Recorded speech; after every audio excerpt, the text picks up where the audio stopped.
These boys of summer have a lot to think about this fall as they near what could be their final battle of October.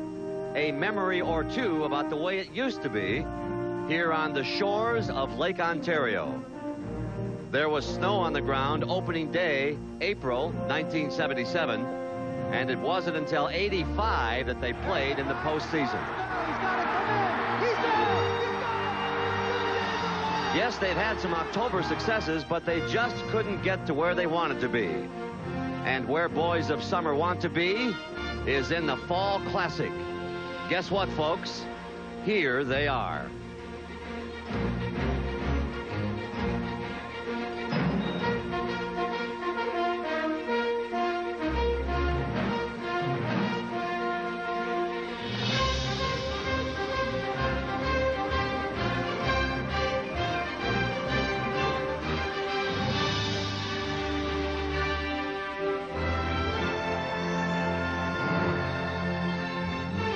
Funny how these things work out. One day everybody's doubting you.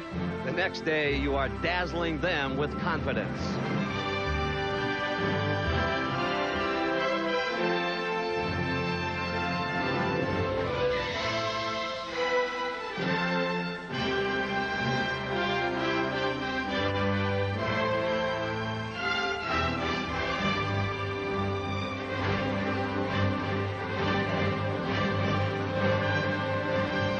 And on this night in Canada, America's most prized trophy could go to the Blue Jays.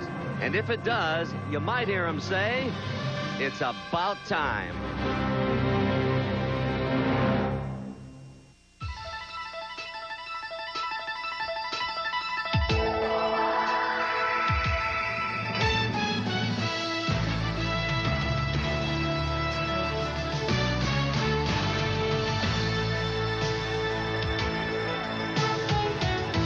Well, Canada is preparing to pop the cork on a celebration that's been bottled up for over a decade and a half.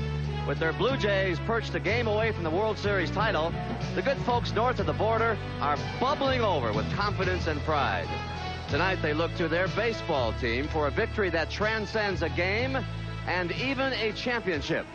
But the pressure is clearly on the Braves. If they win, the series moves back to Atlanta. A loss tags them with that old "you can't win the big ones" label. And so how will you label tonight's emotions? Tears of joy or tears of sorrow?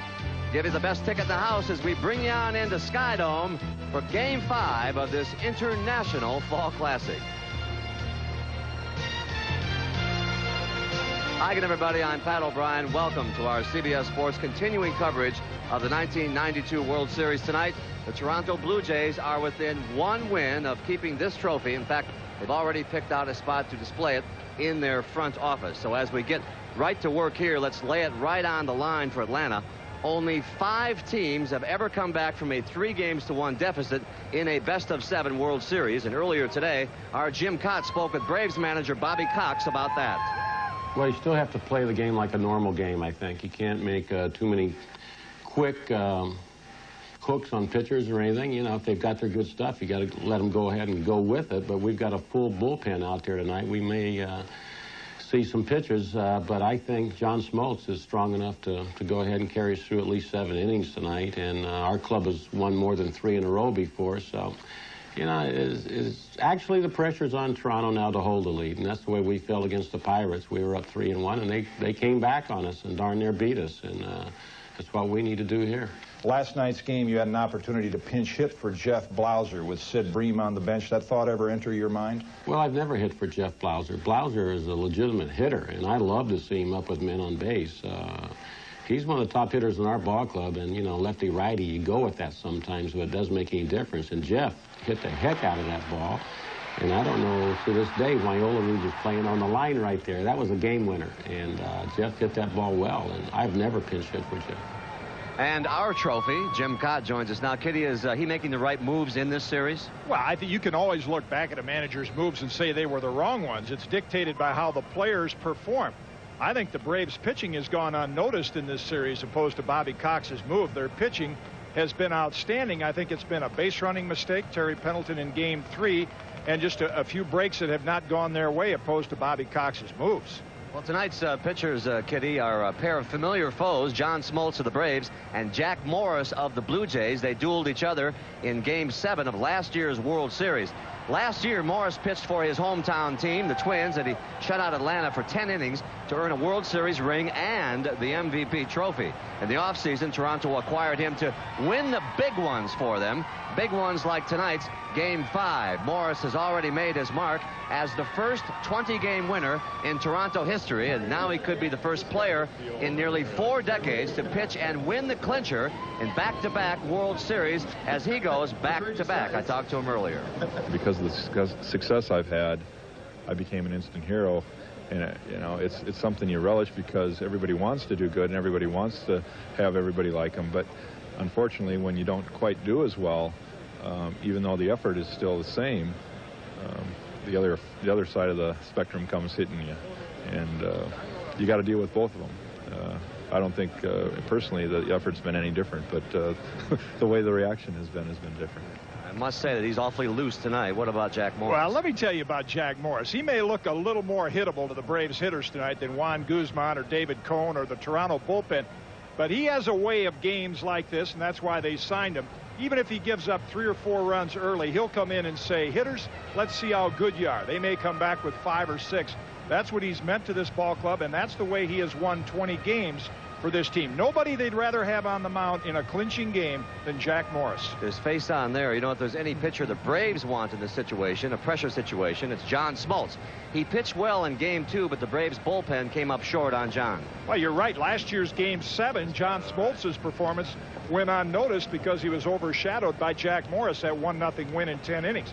John Smoltz's postseason record is phenomenal, and like Jack Morris, Atlanta would like to have Smoltz on the line in a game like this, which is, in essence, their 7th game. I would bet they never made you carry your bags to the ballpark. We come back here, we'll discuss whether the Atlanta Braves can come back as Baseball 92 rolls on for all of North America here on CBS. CBS Sport. For every home run hit in the series, Coke and Major League Baseball will give $5,000 to build and renovate youth baseball fields through the Coca-Cola Homers for America program.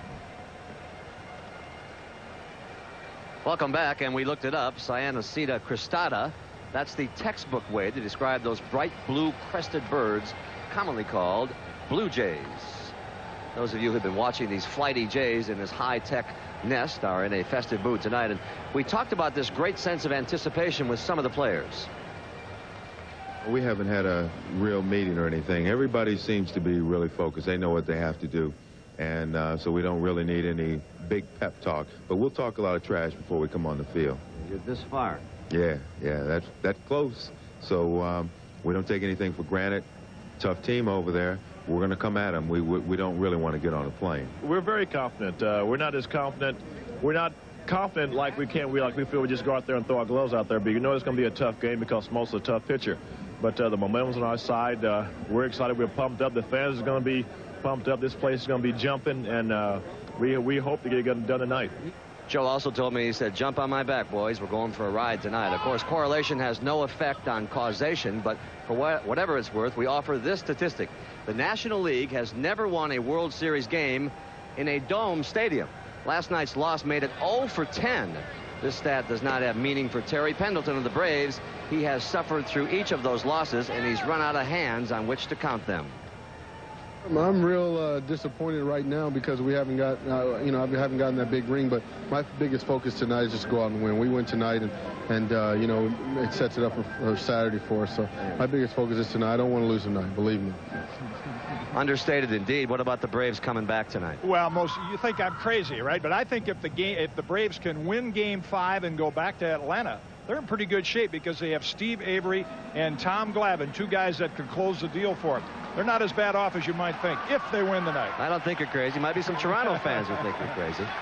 Kitty, a sad note in baseball today. One of the immortals passed on. Red Barber, the man who called the first televised baseball game and the first televised World Series game. The old redhead was perched in the catbird seat for 33 years. He was indeed a broadcasting pioneer. Fred taught me to take the blinders off, not to concentrate on just baseball, because words were our tools. Words were weapons. Words were paintbrushes. Barber and Mel Allen were the first Ford Frick Award winners, tantamount to the induction in the Hall of Fame. You're not going to have any friends with the newspapermen. I said, why? He said, because you're going to make them go to work. Because you're giving out every detail, pitch by pitch. They can't just sit up and write now that the Reds won yesterday over the Phillies 2-1. They're going to have to start writing. They're going to have to go to the clubhouse. They're going to have to interview ball players. You're going to make them go to work, and they're not going to like you. One of the great voices of baseball has fallen silent. Red Barber was 84. After the players made headlines with Game 4 last night, we decided to go read them hot off the press. Toronto in the midnight hour. And here comes the Sun. Our brethren in the print media have chronicled quite a tale, and this is the banner headline that greeted all of Toronto this morning. Meantime, down in Atlanta, the printers went about their jobs with equal professionalism, if not exactly equal optimism. And we'll press on here after a word for your local station. Stay with us. Time now for Americans and Canadians to sing their national anthems and to introduce tonight's guest artist. Here is Sky Dome public address announcer Murray Eldon. Ladies and gentlemen, please welcome MCA recording artist Lyle Lovett and his large band as they perform the American National Anthem. Lyle is accompanied by the U.S. Marines Color Guard and the Metropolitan Toronto Police Color Guard.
Here to sing the Canadian National Anthem is Canadian award-winning BMG recording artist Clary Orsted.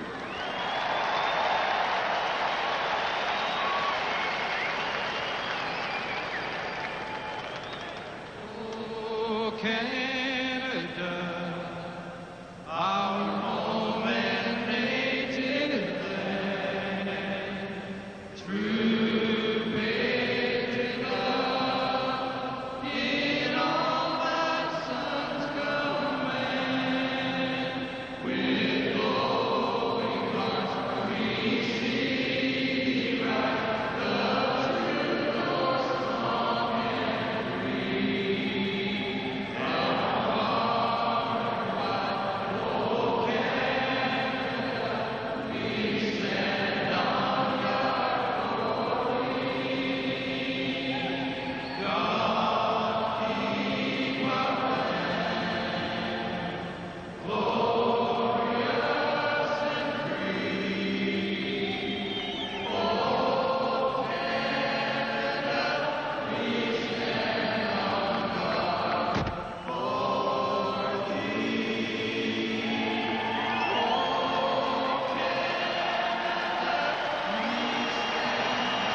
Get ready. Game 5 of the 1992 World Series is coming up here on CBS. Dome, you know, a couple of miles down the road here is Exhibition Stadium, where it all began for the Blue Jays 16 years ago. And now, a week before Halloween, you just know that those ghosts are begging to be set free. Sean McDonough and Tim McCarver, give us some goosebumps tonight, fellas. Thank you, Pat, and good evening, everybody. Certainly last October, Jack Morris gave baseball fans everywhere goosebumps with his shutout of Atlanta in Game 7 of the World Series for Minnesota. Well, tonight, as Toronto goes for its first ever World Championship, Morris tries to make history by becoming the first man to win the deciding game of consecutive World Series for 2 different teams. And tonight in Game 5, he'll be opposed by the same man who was on the mound for the Braves in Game 7 last year, John Smoltz. Tim, the big difference in this World Series on the field, the home runs, 5-1 in favor of Toronto. And home runs certainly the story in the first 2 games, both teams 1-1. But in the last 2 games, 4 important plays by the Toronto Blue Jays have really turned victory for Toronto. 2 nights ago, the most important play in this series thus far. With runners at first and second, nobody out in the 4th inning, the remarkable catch by Devon White, doubling off Terry Pendleton at second. And remember the sacrifice in the 8th inning, moving Roberto Alomar to third base. That was only the 2nd sacrifice of the year by Dave Winfield. And Toronto went on to win that game and take a 2-1 edge. Last night, Otis Nixon of the Braves leads off with a single, and he is picked off by Jimmy Key, setting the tone for the evening. Later on last night in the 8th inning, Mark Lemke's ground ball off the leg of Jimmy Key, and a remarkable play and recovery by Kelly Gruber. And then Dwayne Ward and Tom Hinkie came in to do their usual stellar job in the bullpen. And Sean, speaking of the bullpen, you said before the series started that Toronto had the edge there, and it's certainly proven that way thus far. Indeed it has. The Toronto relievers have combined to pitch 9 scoreless innings. They've allowed only 1 hit in 27 at-bats. While Atlanta's bullpen has been called upon to pitch only 2 innings, they've allowed 2 game-winning hits. One man who never allowed a game-winning hit is our Jim Kaat. Yeah, not more than a couple of hundred. I'll tell you guys, this crowd is primed to celebrate. And the early innings of every game are important, but especially this one. If John Smoltz can be effective early, Atlanta gets a few runs on the board, you'll quiet this crowd down and give Atlanta a little confidence that they can go back home for 6 and 7. If they don't and the Blue Jays get off early, you may see a repeat of the way they blew out Oakland in the American League Championship Series. Sean? Thank you, Jim. The starting lineup tonight for the Atlanta Braves. Otis Nixon leads off in center field. Deion Sanders back in the lineup in left field. Terry Pendleton is the third baseman. Batting cleanup, the right fielder, David Justice. Lonnie Smith, the DH, batting 5th. Batting 6th at first base, Sid Bream. The shortstop, Jeff Blauser, hit 7th. Batting 8th and doing the catching, Damon Berryhill. And the second baseman, Mark Lemke, bats 9th. And the defense for the Toronto Blue Jays, Candy Maldonado will be in left field. Devon White, we mentioned his remarkable play 2 nights ago. He's the center fielder. Joe Carter, the right fielder this evening. And we mentioned Kelly Gruber's fine play last night. He'll be at third. Manuel Lee at shortstop. Roberto Alomar at second base. John Olerud will be the first baseman. And the leading hitter on either side, Pat Borders, behind the plate this evening. And on the mound, Jack Morris, who pitched 10 shutout innings against Atlanta in Minnesota's 1-0 win in Game 7 of the World Series last year. Jack was not as effective in his only appearance in this World Series. He was the loser in Game 1, victimized by the 3-run homer by Damon Berryhill in Atlanta's 3-1 win, the Braves' only win in this series. Toronto has won the last 3 games in this World Series, all 3 of them decided by 1 run. And a sellout crowd is on hand, hoping to watch Toronto deliver the first ever Baseball World Championship to Canada. Otis Nixon leads off. He's 3 for 16 in the World Series.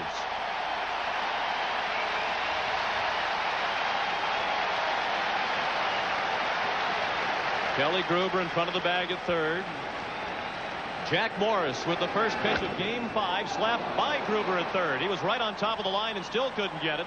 A fan did, and Otis Nixon leads off with a double on the first pitch of the game. You might recall in Game 1 he singled on the first pitch of the game thrown by Jack Morris. That is only the 4th extra base hit of the series for Atlanta. The umpires working this one. Bob Davidson of the National League behind the plate. John Shulock at first base. Jerry Crawford at second. Mike Riley at third.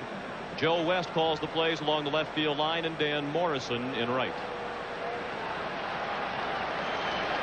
Now Deion Sanders, 4 for 7 in the World Series. Despite the fact that he has appeared in only 2 of the first 4 games, he has more hits than any other Atlanta player. Chased the high hard one and missed. 1 strike on Sanders. You saw what happened when Kelly Gruber played in with Otis Nixon. That's one of the advantages for a left-handed batter. If you have a controlled swing to the left side, you can often spank it by that third baseman who's drawn in. He's got to play in for the bunt.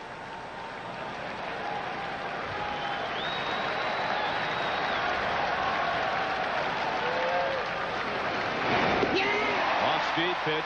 Sanders fooled badly. 0-2. Bobby Cox. Watch the Kansas City Royals come from 3 games to 1 down to defeat his Toronto Blue Jays in the American League Championship Series in 1985. He's hoping his Braves can do it to the Toronto Blue Jays in the 1992 World Series. He also saw the Pittsburgh Pirates almost come back from a 3-1 deficit. Were it not for that remarkable 9th inning Francisco Cabrera hit last Wednesday.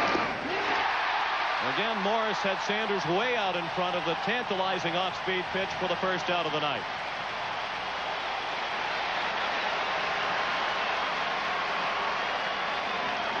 One changeup, and now the split finger that goes down. And remember, Deion Sanders did not face Jack Morris in Game 1. He was not a starter. Ron Gant was. So it's all new to Deion Sanders as he fails to move Otis Nixon. Terry Pendleton, the batter.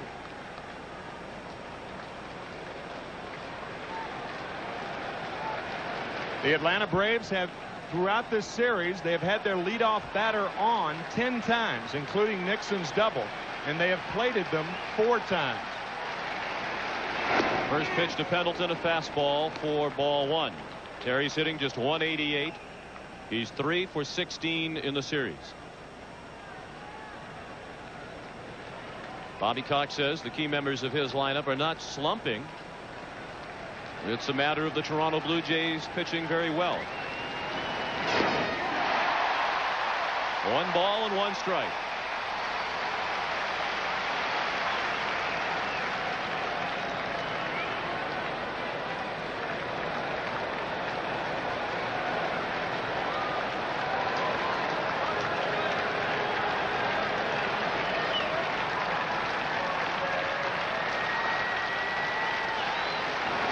Nixon takes off for third, and he'll steal third as the pitch was in the dirt. So Otis Nixon has the stolen base, his 4th in the World Series, without being caught.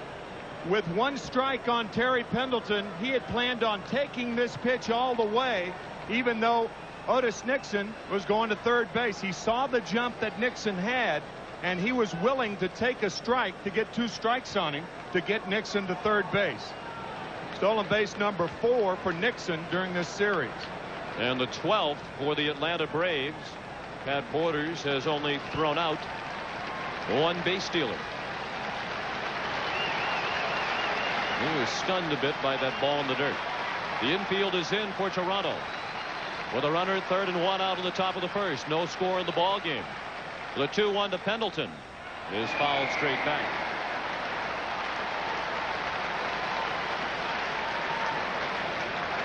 Jimmy Williams, the Atlanta third base coach.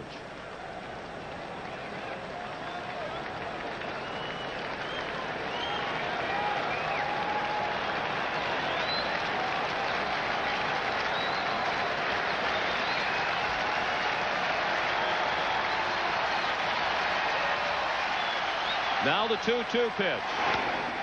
Late swing and a foul ball off to the left. With the infield in and a runner at third and less than 2 outs, the third base coach will tell the runner, make the ball go through. But you're on your own if it's a high chopper. If you can determine that the ball is going to be chopped high, then you're on your own to try to score. Another 2-2 to Pendleton. High and away. You saw David Justice on deck.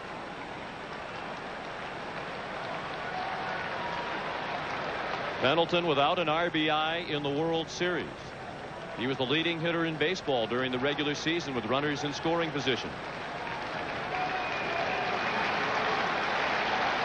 Now the payoff pitch. Slapped out of play.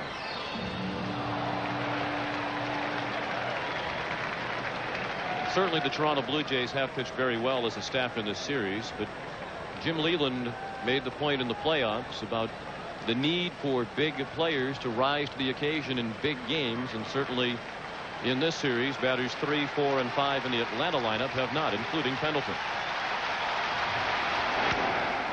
As a matter of fact, the 3, 4, and 5 batters for Atlanta have no extra base hits in this World Series. No series has ever had the combination 3, 4, and 5 hitters without an extra base hit. Not in 89 World Series. Another payoff pitch. Bounced down the line. Fair ball. And the Braves take a 1-0 lead. Pendleton on his way to second, and he is there safely with the second double of the inning. And that erases that little note, doesn't it?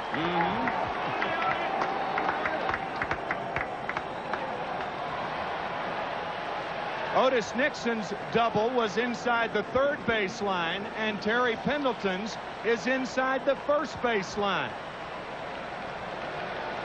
Atlanta takes the lead early. First RBI in the World Series for Pendleton. And the first extra base hit from an Atlanta number 3, 4, or 5 hitter. Another man in scoring position, still only 1 out. The infield shift on for David Justice, who took ball 1 outside. The shortstop Manuel Lee pulled over to the right side of the infield. Justice 2 for 12 in the series.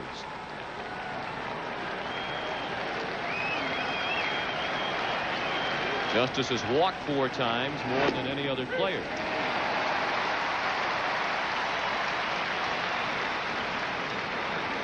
Look at the earned run average of Jack Morris in the first inning.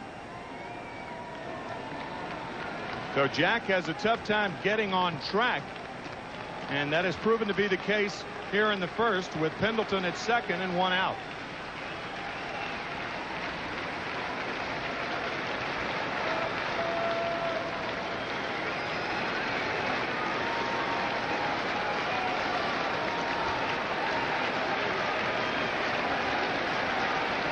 The 1-1 pitch. Missed low as again Morris changed speeds. 2 balls and a strike. Cito Gaston was remarkably relaxed before the game as we visited with him in his office. You can afford to be relaxed when you're up 3 games to 1. Have a little cushion. There's Gene Tennis alongside, one of the Toronto coaches.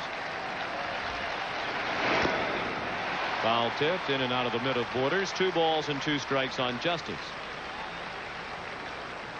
It happens every 10 years for Gene Tennis.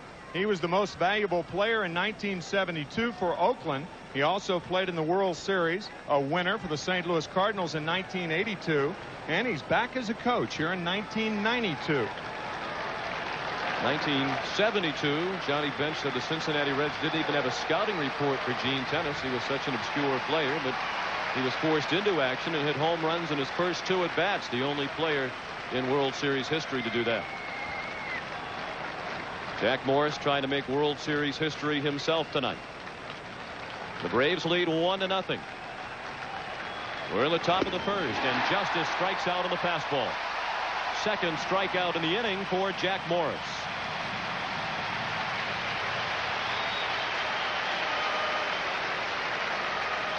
This is a fastball over the outside part of the plate, and that's what happens to the hitters when you start looking for that splitter. What would normally be a hittable fastball becomes much faster because you're looking for a slower pitch. He just blew that ball right by Justice. Lonnie Smith, the DH again tonight. 1 for 8 in the series. Fastball high and tight. So again tonight, Ron Gant is the odd man out of the Atlanta starting lineup, with the right-handed Jack Morris on the mound. Pendleton at second with 2 down. 1 run in here in the first for Atlanta. That was by Nixon and Pendleton. There's a fly ball, pretty well hit, but room for Carter in right center. That ends the inning. The Braves get 1 off Jack Morris in the first. After half an inning, Atlanta 1 and Toronto coming up. Fielder Devon White leads off for the Toronto Blue Jays tonight. Roberto Alomar is the second baseman. Batting third in right field, Joe Carter. Dave Winfield is the DH batting cleanup. John Olerud at first base bats fifth. Batting sixth in left field, Candy Maldonado. Kelly Gruber is at third base hitting seventh. The catcher Pat Borders bats eighth and hitting ninth for the shortstop Manuel Lee. John Smoltz is 2-0 during this postseason, and for his career he is 4-0 with a 2.04 earned run average.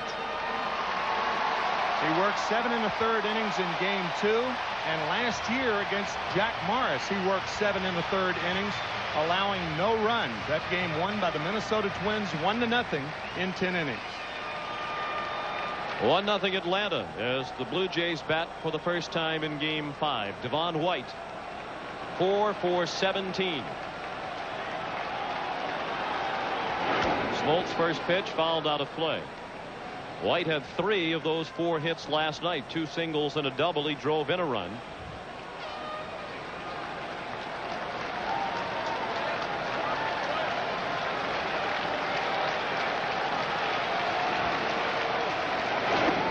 Off speed pitch this time. Smoltz missed low, 1-1.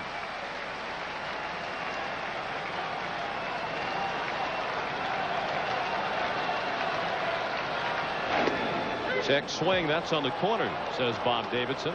White did not agree. I think what you said at the outset was right on the money. The key play of this series to date, the catch by Devon White off David Justice in game 3.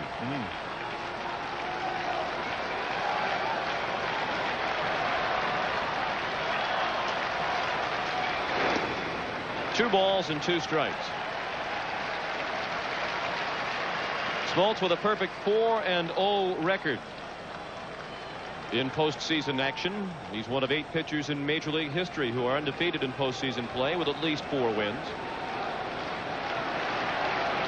Lefty Gomez with the best record along those lines at 6-0.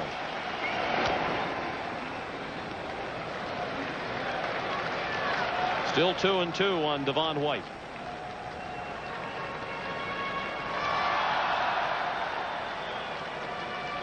Smoltz just 25 years old. He's from Detroit.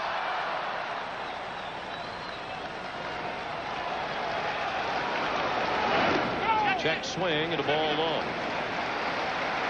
That's one of the remarkable things about this Atlanta pitching staff. Steve Avery 22, Tommy Glavine 26, Pete Smith 26, John Smoltz 25.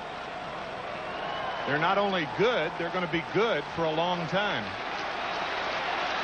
Payoff pitch to the leadoff hitter. He blew him away with the fastball. John Smoltz, who was the National League leader in strikeouts in the regular season, strikes out the first Toronto batter of the night. He had 215 during the regular National League season, and you can see how he generates that power with the lower part of his body.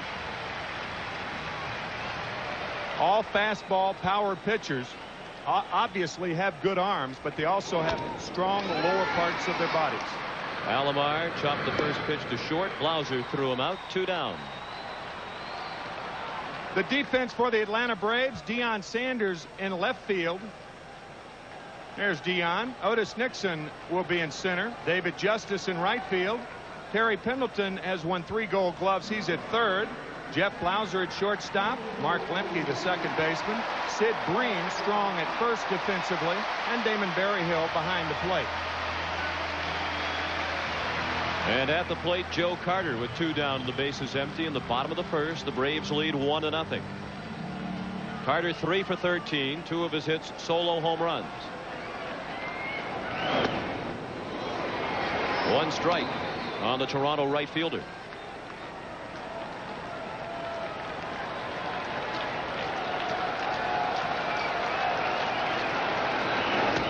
One of the things that impresses you about Atlanta's young pitching staff as well is their athleticism. Glavine, an outstanding hockey player, an excellent fielder. Smoltz was an all-state basketball player in high school at Waverly High in Lansing, Michigan. He's a 4 handicap golfer. There's Glavine. Pitched well in defeat last night. Carter pops it foul and out of play. Still 0-2.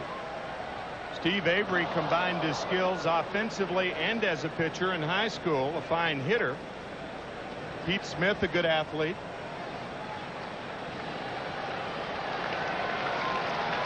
Matter of fact, Pete Smith tells the story of the only time in high school that Smith and Glavine pitched against each other, 2 highly touted prospects.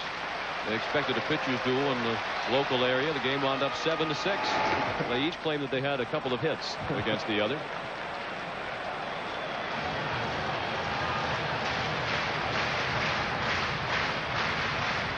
A 500 hitter lifetime against Smoltz is Joe Carter.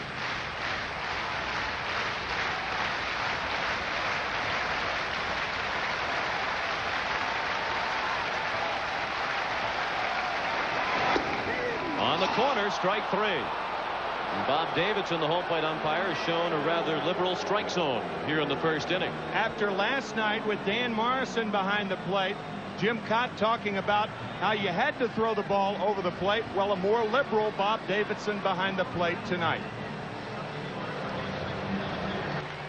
Well, you can find just about anything that you would like to eat or drink at the Sky Dome, including Italian ice. Atlanta batting in the second. With a 1-0 lead, a late swing for strike 1 by Sid Bream. Bream back in the lineup tonight and 3 for 8 in the series. He'll be followed by Jeff Blauser and Damon Berryhill. Atlanta scored a run off Jack Morris in the first on doubles by Otis Nixon and Terry Pendleton.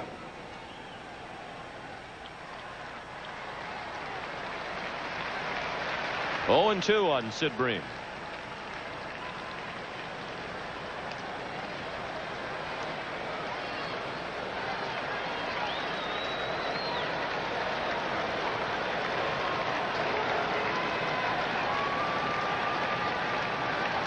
Saw that banner in the background. God used a Blue Jay to unite Canada. Possible. Bream into center field. It's caught by Devon White.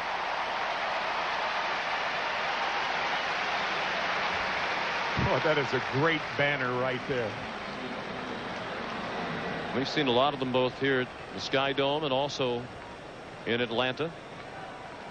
All 10 provinces and 2 territories are watching in tonight. You can bet on that. Jeff Blauser, the batter. Popped out of play. 1 strike on the Atlanta shortstop, who's only 2 for 15 in the series. But despite those numbers, Bobby Cox says he never pondered pinch hitting for Jeff Blauser in the 8th inning of last night's ball game when he grounded out for the final out of the inning with 2 men in scoring position and with the Braves trailing 2-1. He says, I've never hit for Jeff Blauser. One of the interesting things about that at bat, he grounded out to John Olerud. Bobby Cox was saying, what was Olerud doing on the line?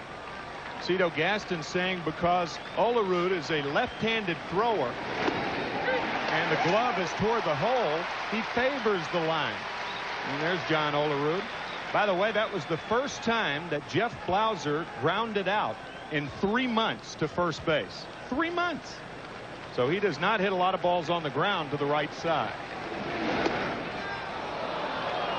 2-2 on Blauser. Damon Berryhill on deck. 1 out in the top of the second. 1-0 Atlanta.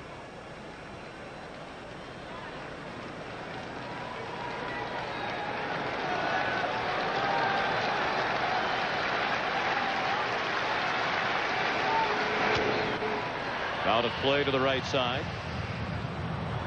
Not only is Jack Morris attempting to become the first pitcher in World Series history to win the final game of 2 consecutive series with 2 different teams,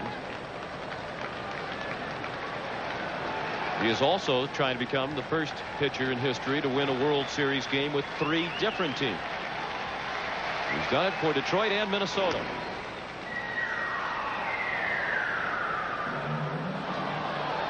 Allie Reynolds, the last to win 2 consecutive clinchers. He did it in 1952 and 1953 for the Yankees. Lefty Gomez, you mentioned him earlier, 6-0 in World Series play. He did it for the Yankees in 36 and 7, and Art Neff in 21 and 22. Nobody's ever done it for 2 different teams in consecutive years.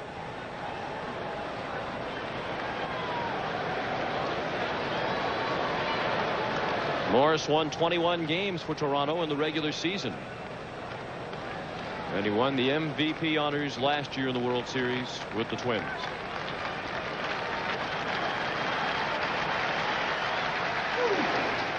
In the dirt. A full count on Blauser with 1 out and the bases empty. Catfish Hunter won the clincher for 2 different teams, but not in consecutive years. He did it for the Athletics in 1972 and then for the New York Yankees in 1978.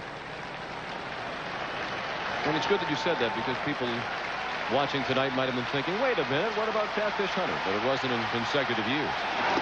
Blauser strikes out. 2 outs in the second, 3 strikeouts in the ball game for Jack Morris. All of the strikeouts so far for Morris has been on fastballs. You can see the 2 fingers together. When the fingers are split, the ball goes down. When the fingers are together, that's his cross seamer, and the ball stays on the same plane. That's the fastball. Off-speed pitch popped up in foul ground by Damon Berryhill. Kelly Gruber makes the play. The Braves go in order in the second. After an inning and a half in Game 5, Atlanta 1 and Toronto nothing. Sean McDonough with Tim McCarver, our producer. Bob Dekas, our director. Bob Fishman, delighted to have you with us from the Sky Dome in Toronto, Game 5 of the World Series. Led by Atlanta at the moment, 1-0, as Dave Winfield steps in to begin the bottom of the second. John Smoltz worked a 1-2-3 first while striking out 2. Winfield takes a fastball for a strike. He's 3 for 13 in the series. Still looking for his first ever World Series extra base hit.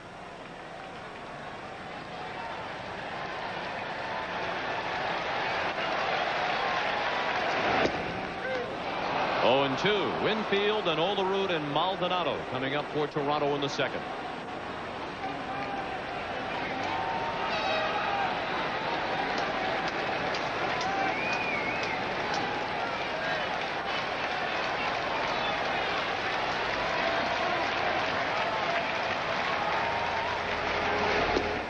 Check swing at a breaking ball. They appeal down to first. No swing. Nobody in the major leagues has more plate coverage than Dave Winfield. That's why he stands way back in the box, way away from the plate. At 6'6" with long arms, he can go out and handle that outside pitch, even though he is a long way from the plate.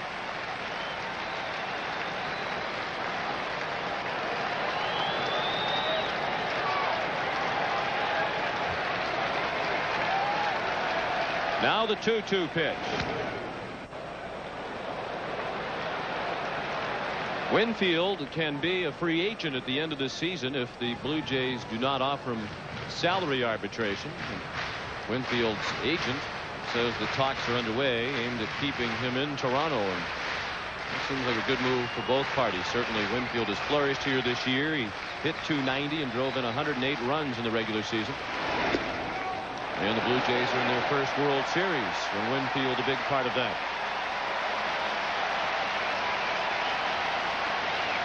The full count now as Smoltz works to Winfield.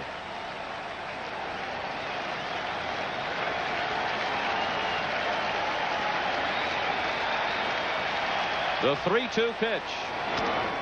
Line to center field. Nixon on the run makes the catch.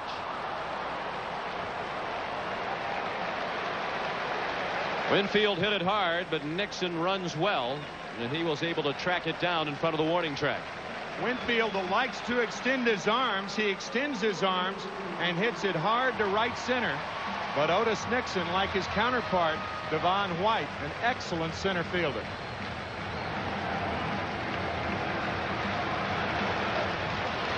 Now John Olerud. Fastball missed for ball one. Olerud 2 for 10 in the series.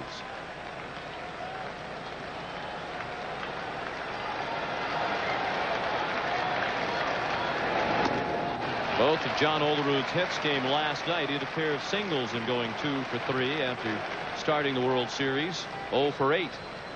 We mentioned last night that John Olerud has a quiet bat. The one thing that the hitting instructor, Larry Heisel, has done with Olerud, he's talked him into moving his fingers. You see that left hand? Almost like he's playing a flute. Interestingly, Ernie Banks used to have that same finger movement on the bats. On the bat, it relaxes the hands, and it gives him a triggering mechanism. A lot of times, if your bat is too quiet, the ball's on top of you too quickly. But if you're wiggling those fingers, relaxing the fingers, it allows you to trigger very quickly. Fastball in for a strike. And interestingly, Ernie Banks is in attendance at the World Series. He spent about a half an hour chatting with Cito Gaston after Game 3 here at the Sky Dome on Tuesday night. 3-1 pitch, and now the count is full.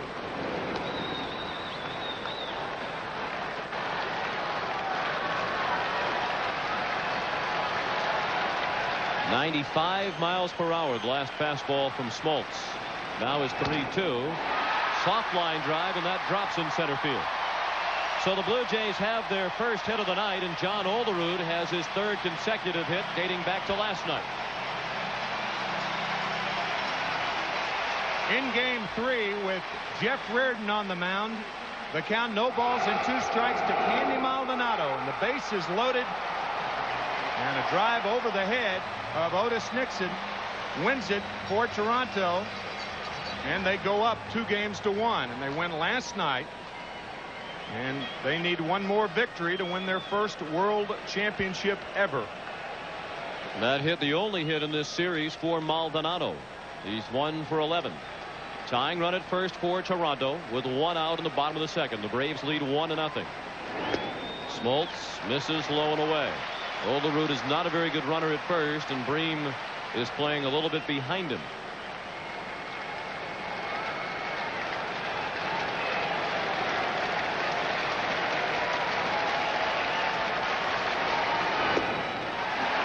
Again, Smoltz misses low and away. 2-0. Rich Hackert is the Blue Jays' third base coach.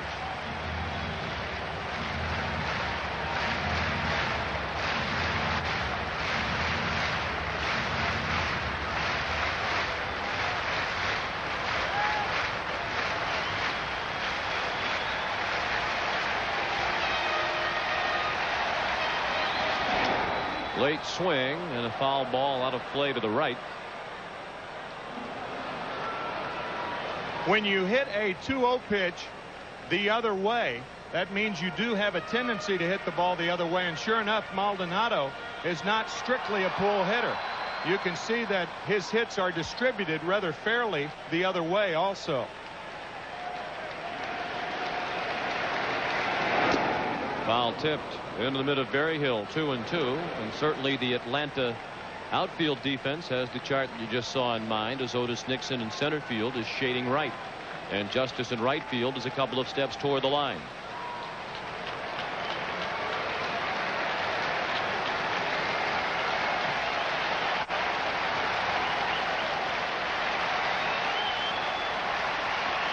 The 2-2 from Smoltz. Fastball, and Maldonado laid off it.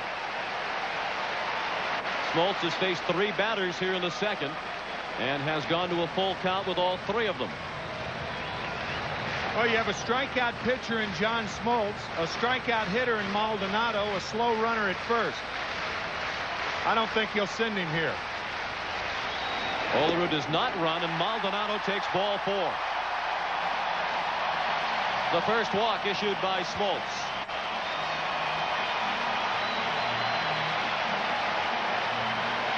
First and second with 1 out.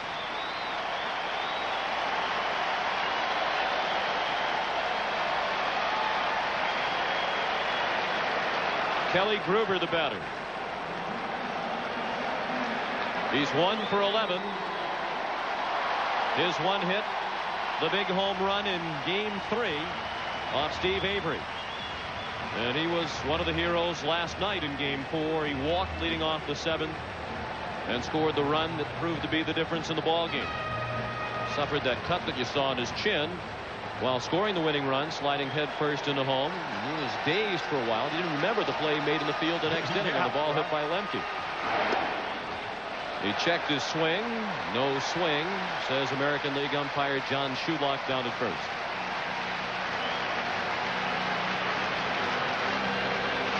John Olerud, the runner at second. Candy Maldonado at first. With 1 out in the second, Atlanta leads 1-0. This is Game 5 of the 1992 World Series. The Blue Jays lead 3-1. The 1-0 pitch. Popped foul, straight back and out of play. With Toronto up 1-0 last night, 7th inning, Kelly Gruber scores the second run, and that proved to be the winning run. Atlanta coming up with 1 run in the 8th inning. Kelly Gruber had walked to lead off the bottom of the 7th. Throw to second. Safe, and just barely is John Olerud. Lemke moved in behind Olerud undetected, and if the throw were a bit better, they had him. Bit better meaning down. That throw was high like a lot of Smoltz's pitches. Had that throw been down, Lemke would have applied the tag. You see how far he had to go, and that allowed Olerud to get back in safely.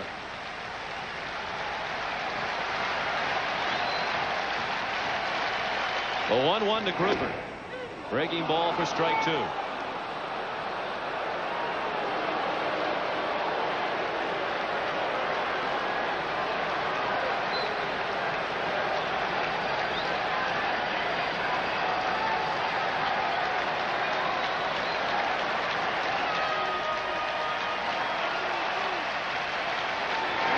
Struck him out with the breaking ball. That's the second out of the inning and the third strikeout already for John Smoltz. He started Gruber off with a slider, and he finishes him off with the slider. You folks at home may be able to tell the slider from the curveball. John Smoltz's slider will break parallel to the ground. The curveball breaks down to the ground. So you in your living room or wherever you're watching this game. Watch Pat Porter sting one deep down the left field line. It is off the wall, a fair ball. Olerud has scored. Maldonado stopped at third. Another hit for Pat Porters. He's 6 for 13 in the series, and the Blue Jays have tied the game at 1.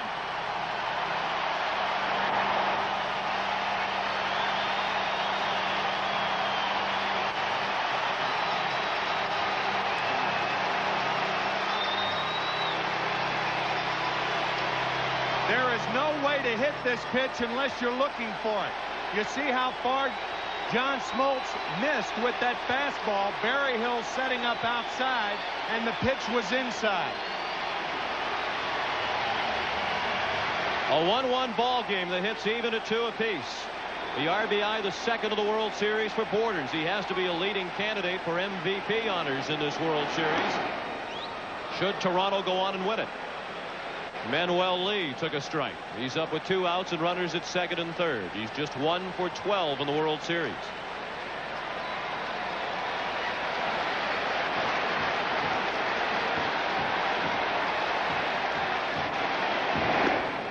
The ball low. Lee's only hit was a single in game 2. It came off John Smoltz. He's 0 for 7 since then. Batting from his stronger side of the plate. He fared much better from the left during the '92 regular season. 2 hits and a walk off Smoltz in the inning. Lee lines to third. Solidly struck, but into the mid of Pendleton to end the inning. After 2 in Game 5 of the World Series, the Braves and Blue Jays tied it. Damon Berryhill moves his glove on the pitch to Pat Borders. I mean, John Smoltz missed with that fastball a lot, and he paid for it. As a result, the game tied at 1. There's the Braves bat in the third. Number 9 hitter Mark Lemke, 2 for 13 in the series.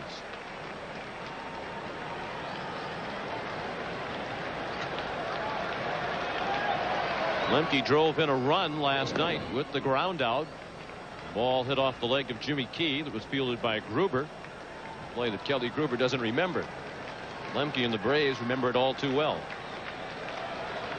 Morris will face Lemke, then Nixon and Sanders. That's up the middle. Lee couldn't glove it. And Mark Lemke has his 3rd hit of the World Series. Morris had retired 5 in a row prior to that base hit. Bobby Cox says, my hitters are hitting the ball just as well as the Blue Jay hitters. We just can't seem to find any holes. Maybe things have turned around for the Braves. The line drive by Manuel Lee with 2 runners in scoring position right at Terry Pendleton. And now Mark Lemke finds a hole. Otis Nixon lined a double along the left field line on the first pitch of the night thrown by Morris, and he scored the Atlanta run in the first inning. After stealing third, he came in on a double down the right field line by Terry Pendleton. Lemke not much of a threat to run. Otis Nixon from Evergreen, North Carolina, and there is the sign that was erected last Saturday in his honor. 650 people. You gotta love it. Jimmy Williams threw the monologue for Otis Nixon with his hand over his mouth, making sure apparently that there are no lip readers in the Toronto dugout.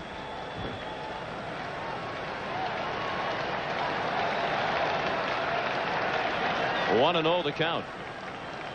Morris has given up 3 hits now through 2 innings plus.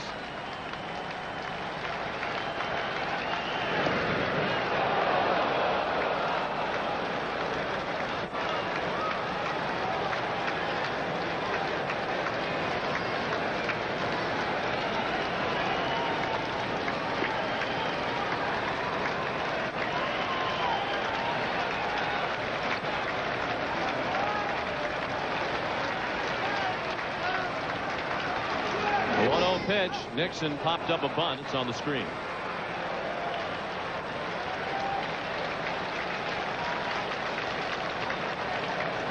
With Nixon, it's either or. With a runner on first base and nobody out, when he puts a bunt down, it is not necessarily a sacrifice because of his speed. I think he tried to take that one with him, bunting it to the right side of the infield, taking advantage of John Olerud holding Lemke on at first base. See if he does it again. He does turn to bunt. Took a fastball inside for ball 2. 2-1.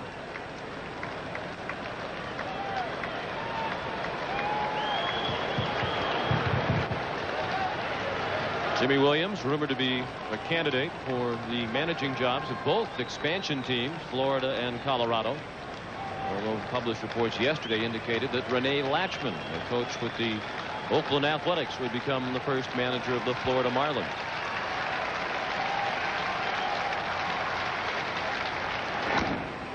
To short. Lee has to go to first to get Nixon by running step. That's the first out of the inning. Lemke to second, and here's Jim Cott.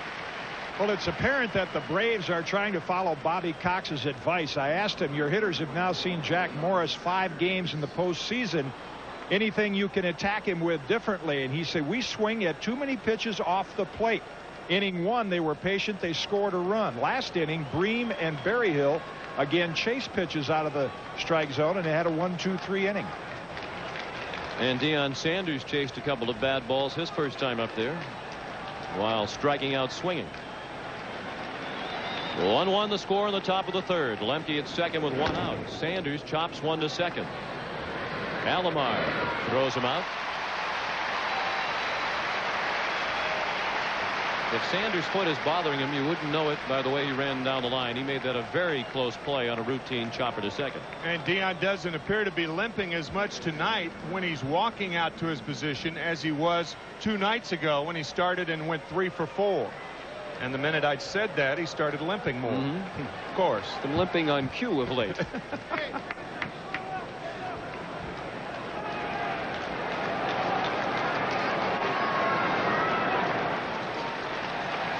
Two down, a runner at third. The Braves trying to reclaim the lead in the third inning. Terry Pendleton drove in the Atlanta run with a double down the right field line in the first inning. Off speed and high, 1-0 on the Atlanta third baseman.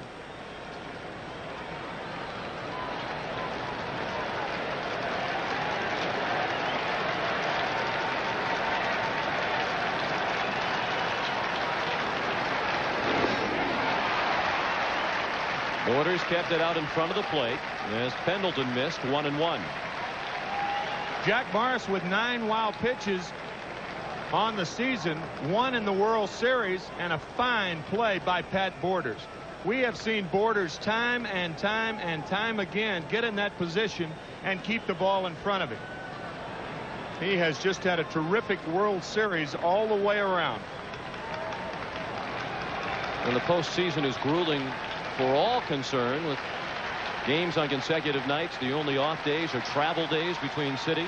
A 1-1 to Pendleton, fouled straight back. It must be particularly grueling for the catchers, most notably Pat Borders, who caught more games than anybody else in the American League this year. 137.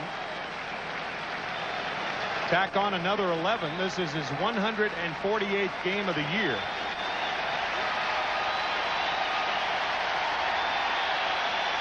The crowd hoping for the strikeout.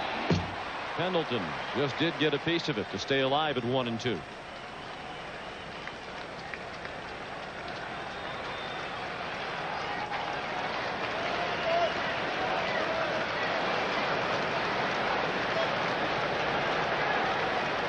Bobby Cox told us that Terry Pendleton is one of those hitters who fares better after he's seen a pitcher a couple of times. Certainly that's true of most hitters, but Cox said it is particularly true in the case of Pendleton.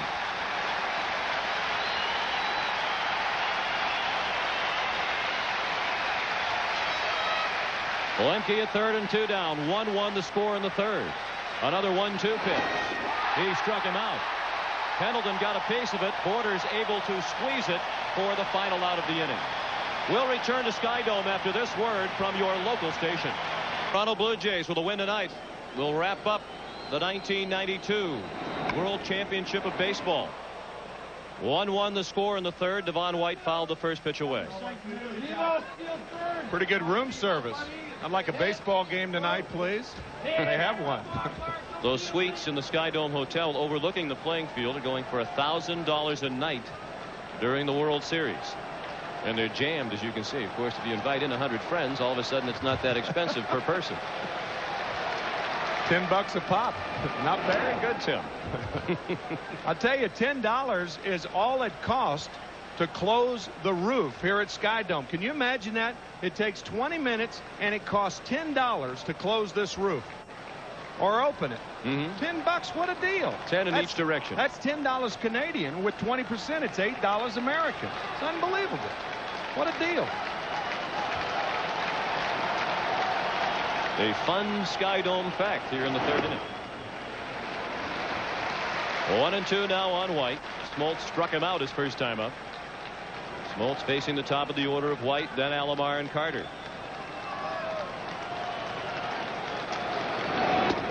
Check swing at a ball high. 2-2.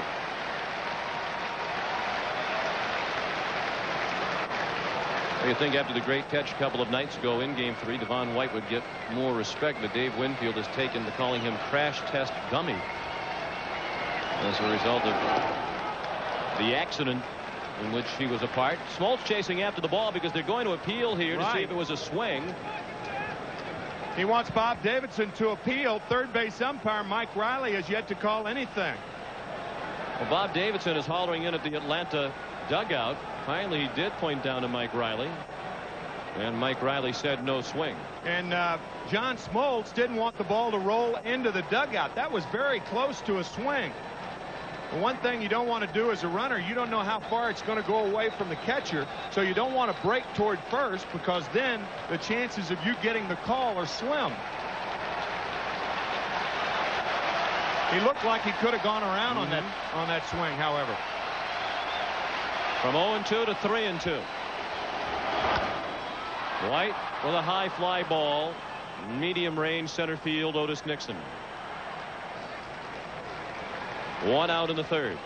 We understand that former baseball commissioner Fay Vincent underwent 4 hours of back surgery today, and that he's doing well, and all of us at CBS want to extend our best wishes to Fay Vincent.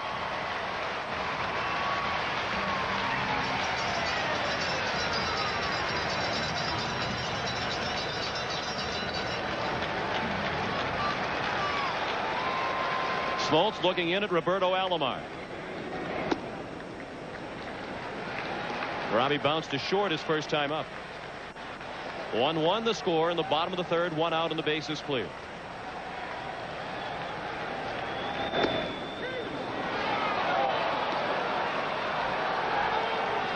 I mentioned last night that Roberto Alomar lives in that Sky Dome hotel that we saw a moment ago, and the manager of the hotel says we consider Robbie a member of our family.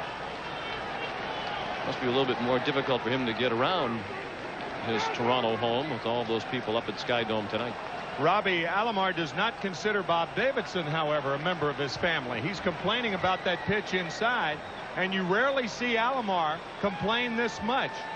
That was a close pitch right there. Before that fastball from Smoltz outside on a strikeout earlier, but that pitch could have had the corner.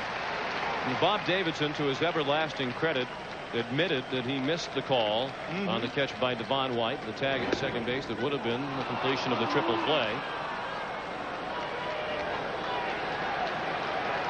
If more umpires admitted their mistakes, there would be fewer prolonged arguments on the field. They don't make many, that's for sure. And the count is full now.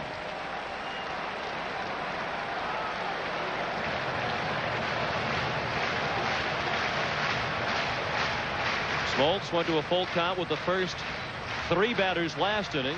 He went full with Devon White leading off this, the third. Now 3-2 on Alomar. This is already pitch number 52, and it's a ball. Smoltz has walked 2.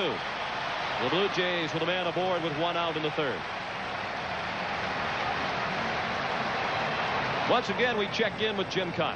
Well, you mentioned the 3-2 count, Sean, and the 3 days rest philosophy that everyone talks about, whether pitchers could hold up under it. This is the situation. When you throw this many pitches early in a game, John Smoltz will tend to lose the sharpness on that breaking ball, and the ball will stay up in the strike zone. These innings early take out more out of that pitching arm on 3 days rest than anything else. We've seen evidence of that already. Smoltz labored through the second. 2 full counts with 2 batters here in the third. A man aboard with 1 out for Carter, who was called out on strikes his first time up. I think the hitters on both sides approach the pitchers the same way. They try to get ahead in the count so they can get a fastball to hit. And they're behind in the count. They have to fight off the sharp breaking ball and the fork ball, the splitter of John Smoltz, and the splitter of Jack Morris.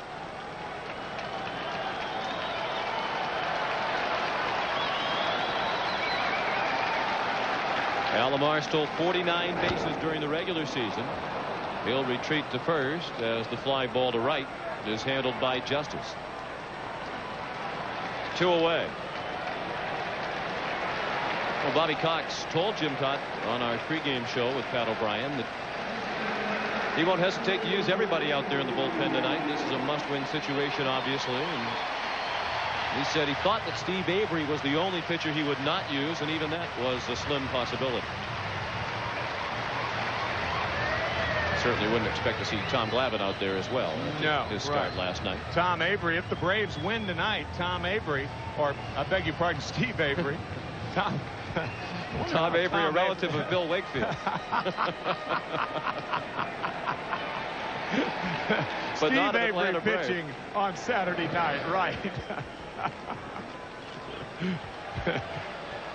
You saw that quick move to first base. John Smoltz gets the ball to the plate very, very quickly. It's tough to run on him, even though he is a right-handed pitcher. I knew you were going to do that. Felt that coming. First pitch to Winfield is a ball. Dave lined to deep center his first time up.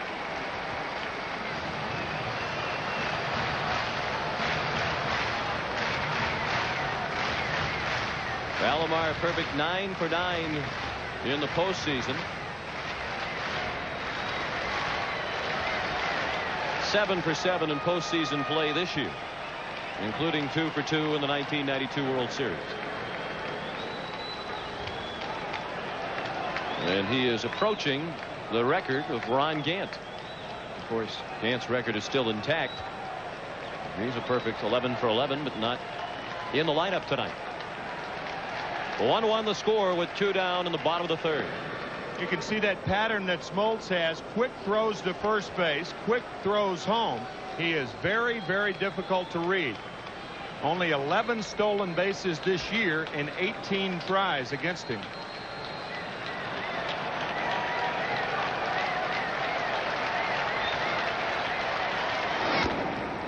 Chop to third. Pendleton, the short way to Lemke to force Alomar and end the inning. We've played 3 in Game 5 of the World Series. The Braves and Blue Jays tied at 1. Doubled and Terry Pendleton doubled him in. The Toronto run in the second inning. John Olerud a single, Candy Maldonado a walk, and Pat Borders the double that knocked in Olerud. So it's 1-1 as we go to the fourth. And David Justice looked at ball 1. He struck out swinging back in the first. He'll be followed by Lonnie Smith and Sid Bream. I'll tell you, if the Braves can hang on long enough, David Justice is going to get his hits.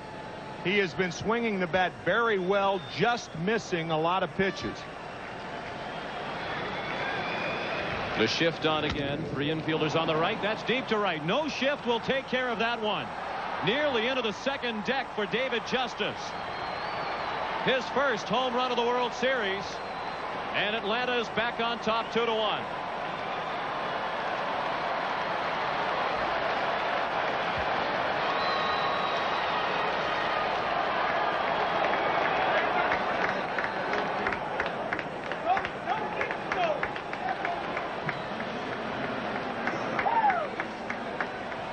Justice has been just under pitches, but not this one. This ball is crushed to give the Braves the lead. It looked like a high fork ball right around the letters. But not for long. Oh, boy. That ball was smoked. Off the facing of the second deck and right. Lonnie Smith got under that one. Alomar out in a shallow right. Carter calls him off. 1 out.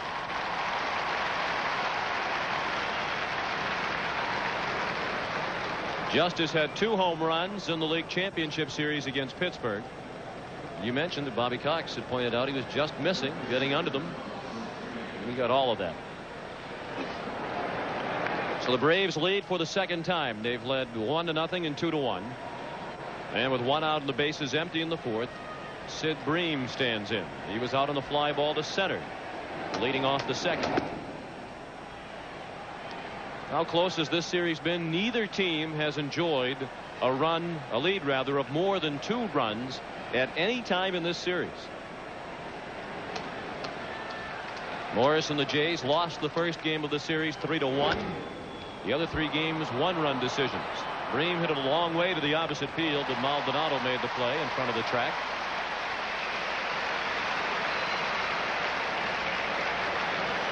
The 2 pitches to David Justice. The first pitch, a splitter low.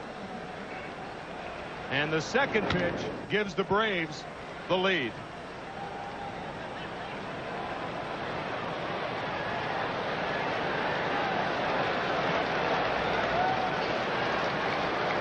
Two down for Jeff Blauser. Blauser struck out swinging his first time up.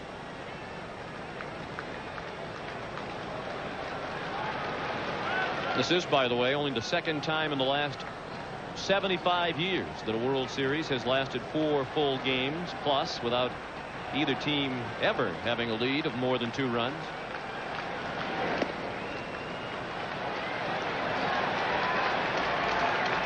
Games have been close, with the Blue Jays have won 3 of them, and Atlanta has only 1 win. They need a win tonight against Cito Gaston's ball club to send the series back to Atlanta for games 6 and 7. 2 balls and a strike on the Atlanta shortstop Blauser.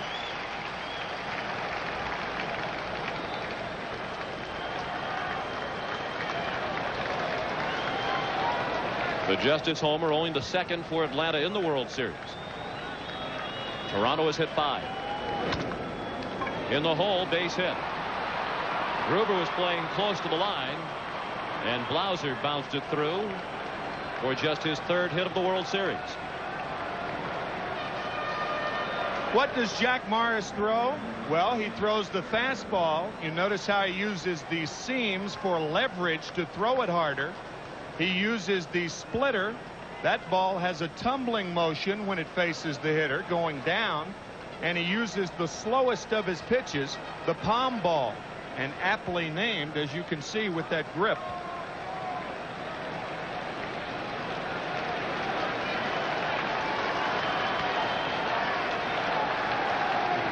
Blauser takes off on the first pitch to Berryhill. Borders throw, got him.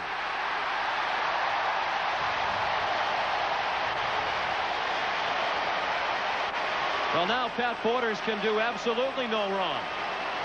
The Braves reclaim the lead on the Justice homer as we go to the bottom of the 4th. The first pitch of the bottom of the 4th. Back to the screen. That's a Blue Jay right there. I would say she's definitely cheering for the Blue Jays.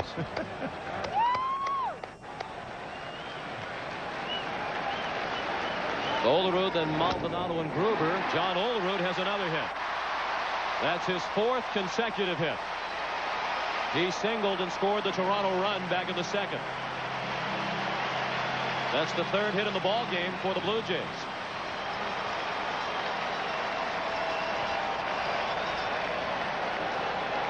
You can see John Smoltz angrily throwing the ball down.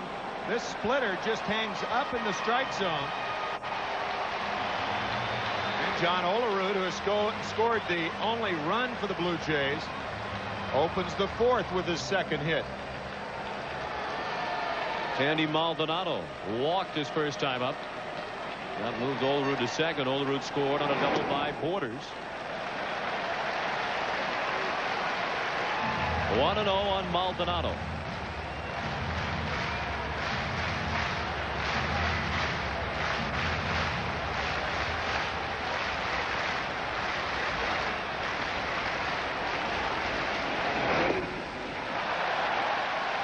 On Maldonado. See, Smoltz is starting to fall behind in the count.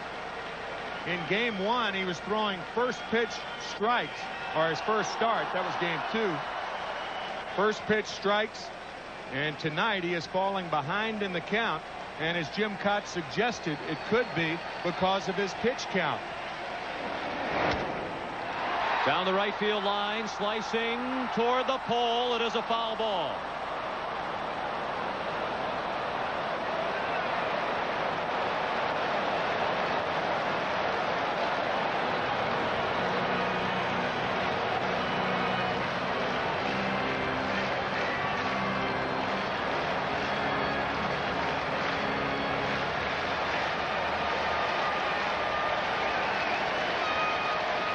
Pitching coach Leo Mazzoni chomping on the gum alongside Bobby Cox.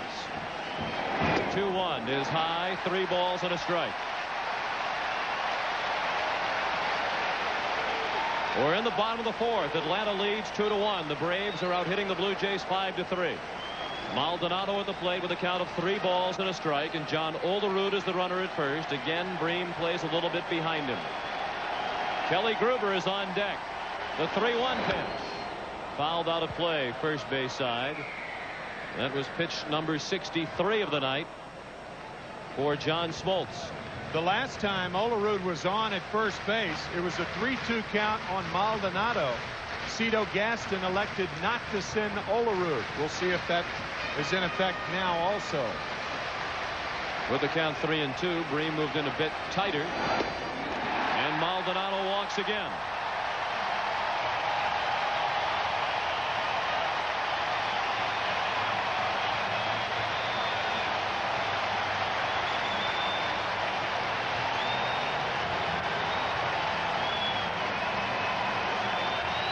Sid Bream, Damon Berryhill, Terry Pendleton, all at the mound. Lemke and Blauser will join them as well.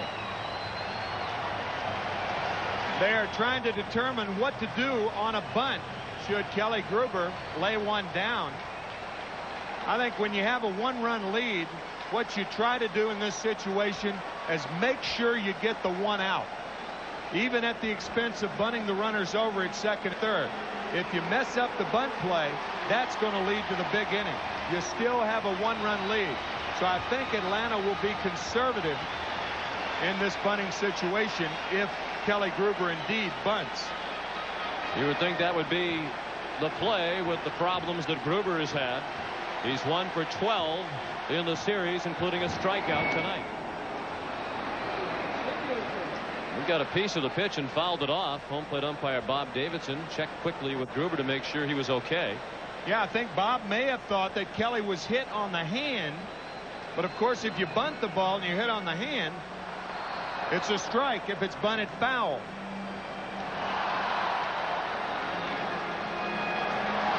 Came very close to hitting the right hand of Kelly Gruber.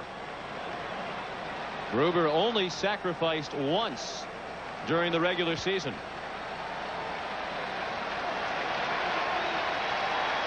He also had a sacrifice in the American League Championship Series. The 0-1, no sign of a bunt. It's a ball low and away. Well, you have the hottest hitter on either club on deck. But if the bunt were successful and you're Bobby Cox, would you walk Borders to get to Manny Lee, who hit the ball hard the last time up? I think the answer to that question is yes. I don't know. I'm not too sure.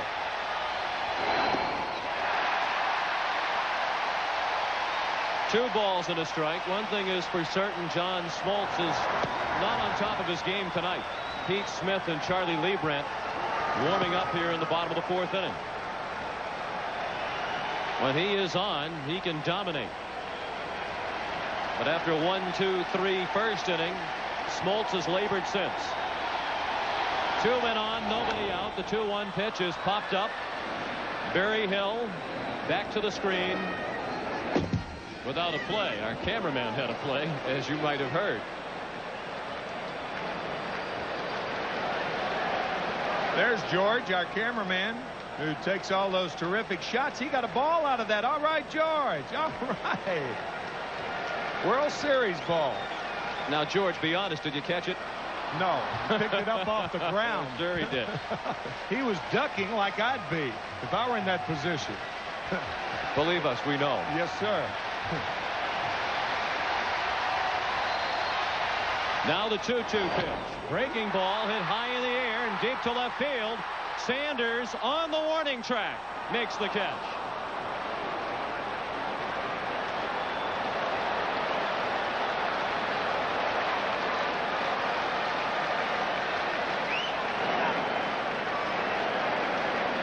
One out.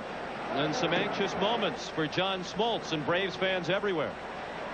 He hangs the slider right up in Gruber's wheelhouse. And Deion Sanders makes the catch 1 foot from the wall. And Leo Mazzoni, the pitching coach of the Braves, is out there to talk to John.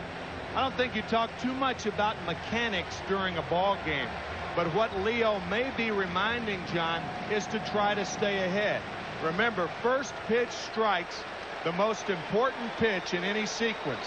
You get a hitter in the hole, then your pitch becomes less predictable. The Braves lead 2-1. Toronto with runners at first and second and 1 out.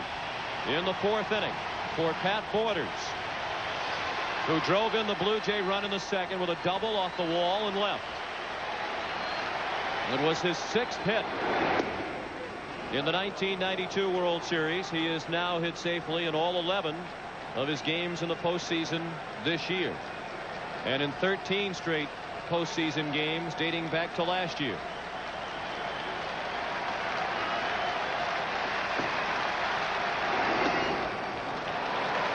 Again, Smoltz missed the mid of Berryhill. He had to move significantly to his left to field it.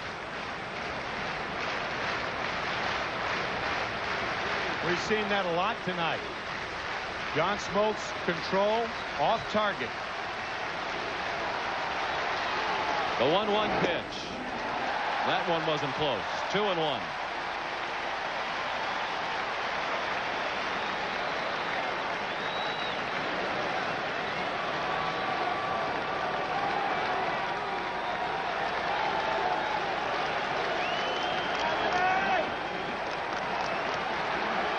The view from the sky deck. That's the 500 level here at Sky Dome. Borders off the end of the bat and foul. 2-2.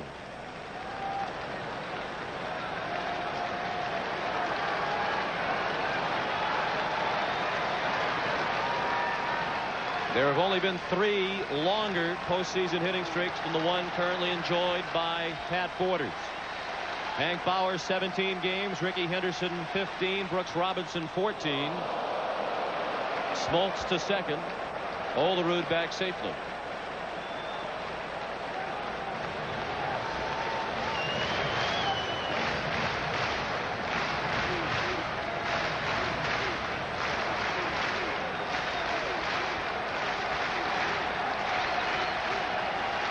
The 2-2 pitch.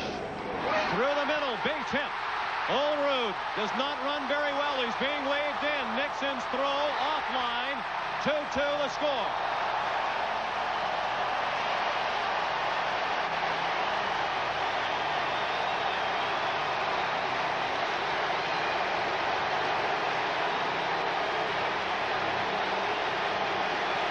Mark Lemke was shielded from seeing the ball by John Smoltz. Watch. See, you don't see Lemke. Now you see him, and it's too late. Lemke can't pick the ball up. He breaks too late. Otherwise, that's a double play. You see the step to the left? He never picked the ball up. And the Blue Jays tie it. And Pat Borders takes another step toward possible MVP honors in the 1992 World Series. He's 2 for 2 tonight with an RBI double in the second, an RBI single here in the fourth. Borders now 7 for 14 in the World Series, coming off a league championship series in which he hit .318. The go-ahead run is at second. Borders at first. Maldonado the runner at second for the number 9 hitter Manuel Lee, who lines sharply to the third baseman his first time up.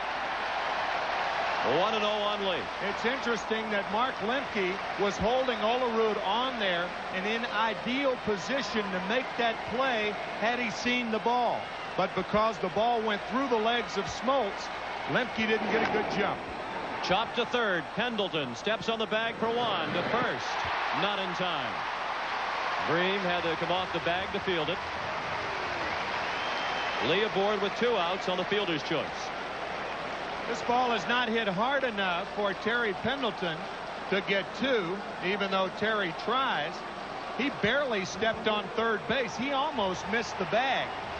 When he went to the bag, he barely touched it with the outside of his right foot.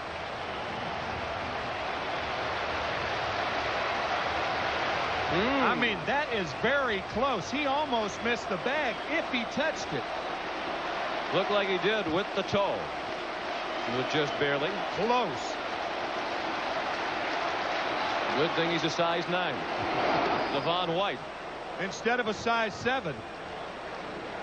I'll tell you, he is very close to missing the bag right there.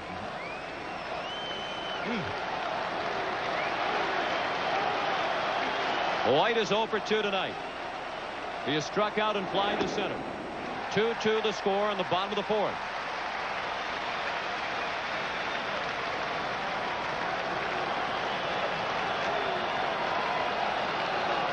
Smoltz has given up 4 hits tonight. He has walked 3.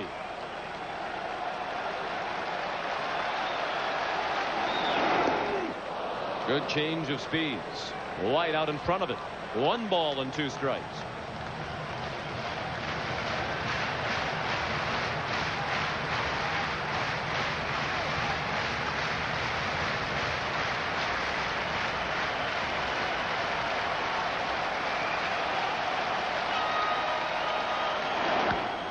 Hold foul, still 1 and 2. John Smoltz says he hasn't had time to be nervous in preparation for this start in Game 5. He says he's spent so much time being nervous watching the last couple of games in this series, with as close as they have been, that he hasn't really been directing his thoughts at this start tonight. Maldonado at second. Borders at second, rather, and Lee at first. Maldonado was erased at third on the force out. And now the 1-2. Check swing. Did he swing? Yes, says Mike Riley. That ends the inning. It's the 4th strikeout of the night for John Smoltz. After 4 innings, 2-2 the score. A World Series moment from Game 5, 1956. Gets the sign. 2 strikes and a ball to Mitchell with 2 away in the top of this 9th inning. Larson looks in. Here comes the pitch. Strike 3.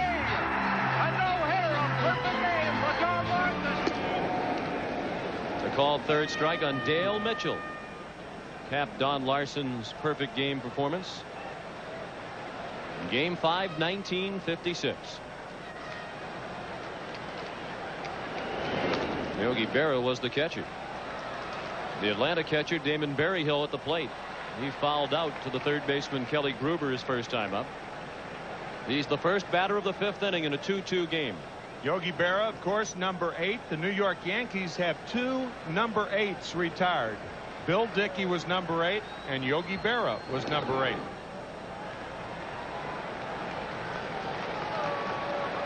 Two great catchers there. I want to know when we're going to get around to some great Tim McCarver moments from World Series gone by.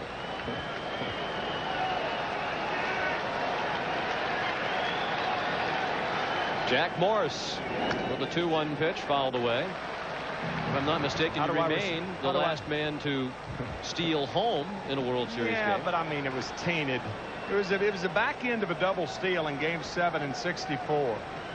You know, and I mean, that's right, but it's you know, Mike Shannon was the lead runner. He stole second base. He kind of took Bobby Richardson out of the play. Could have walked home. Oh, you're so modest. No, I mean, really, back end of a double. I mean, there are a lot of people in baseball who think that a back end of a double steal shouldn't be a stolen base. You're right. I'm one of them, so you're out of the books. I am too. Thank you. Not yet. Oh, sure. Downplay it yourself, but then when we take it away from you, you want to stay in there. That's right. I'm not going to be overly humble. The 2-2 to Berryhill. Lined foul. Berryhill, then Lemke in the top of the order. Nixon in the 5th inning.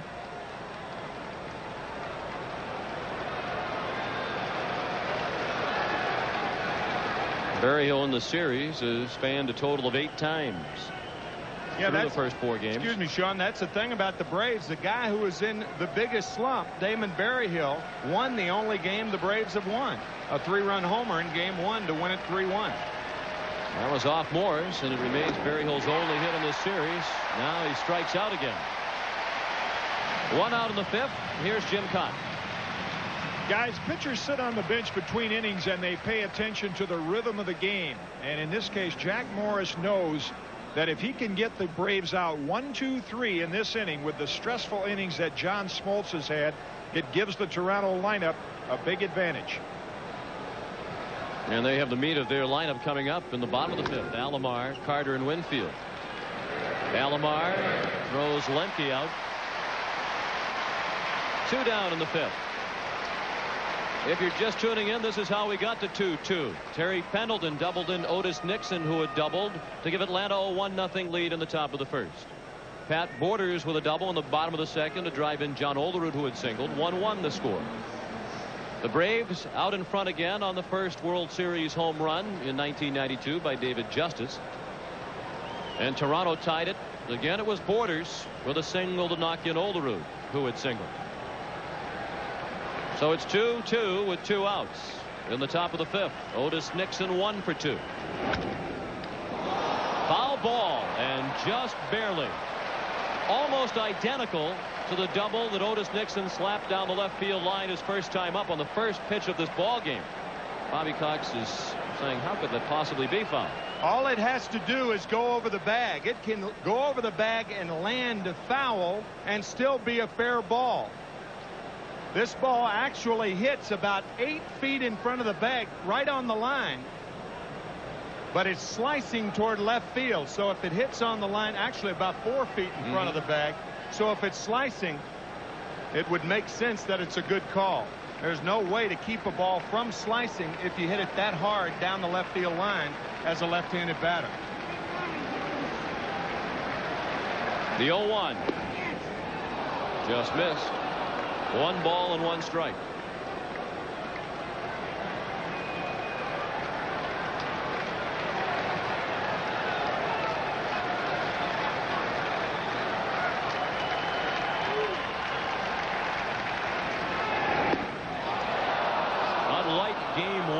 The World Series, in which Morris walked 5, Jack has had excellent control tonight. He has not thrown a walk.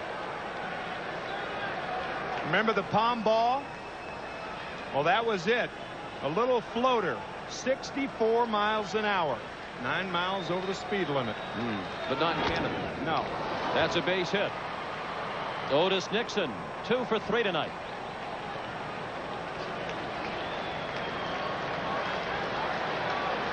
It's funny how speed slows the game down.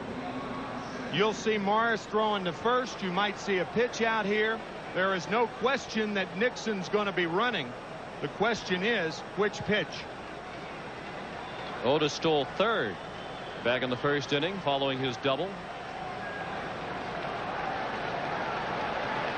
Deion Sanders, the batter, he has struck out and bounced to second.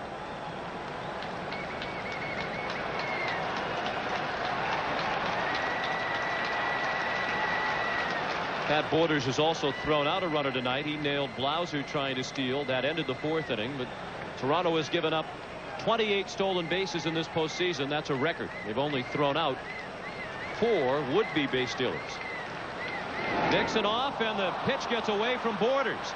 Otis slid into second, so that's as far as he will go.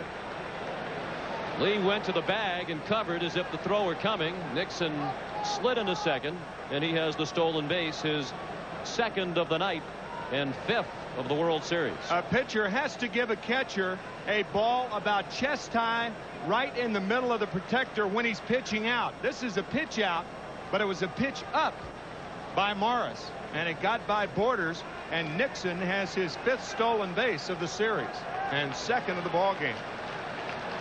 And once again, the Braves have a runner in scoring position. Nixon the go-ahead run with 2 down in the 5th. Cue shot off the end of the bat of Sanders. 1 ball and 1 strike. Borders out to the mound to chat with Morris as Deion waits.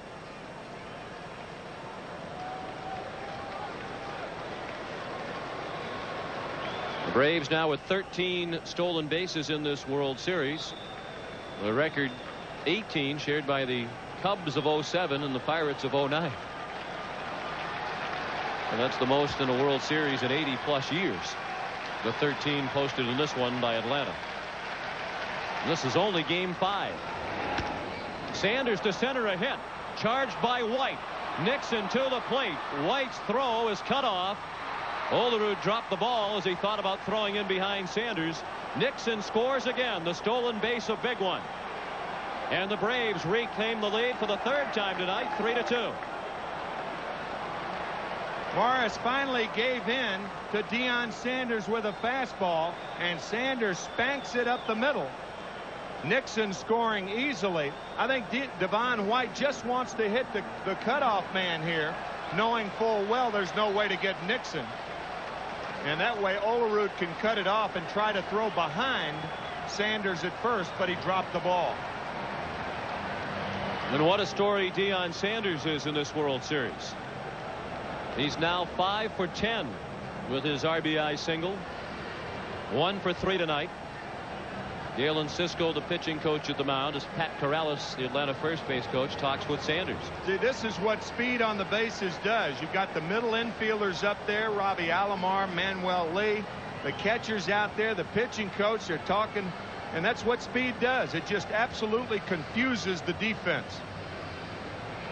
Otis Nixon has done it twice. David Wells, the left-hander. Todd Stottlemyre, the right-hander. And you can look for Sanders to be running somewhere in this sequence.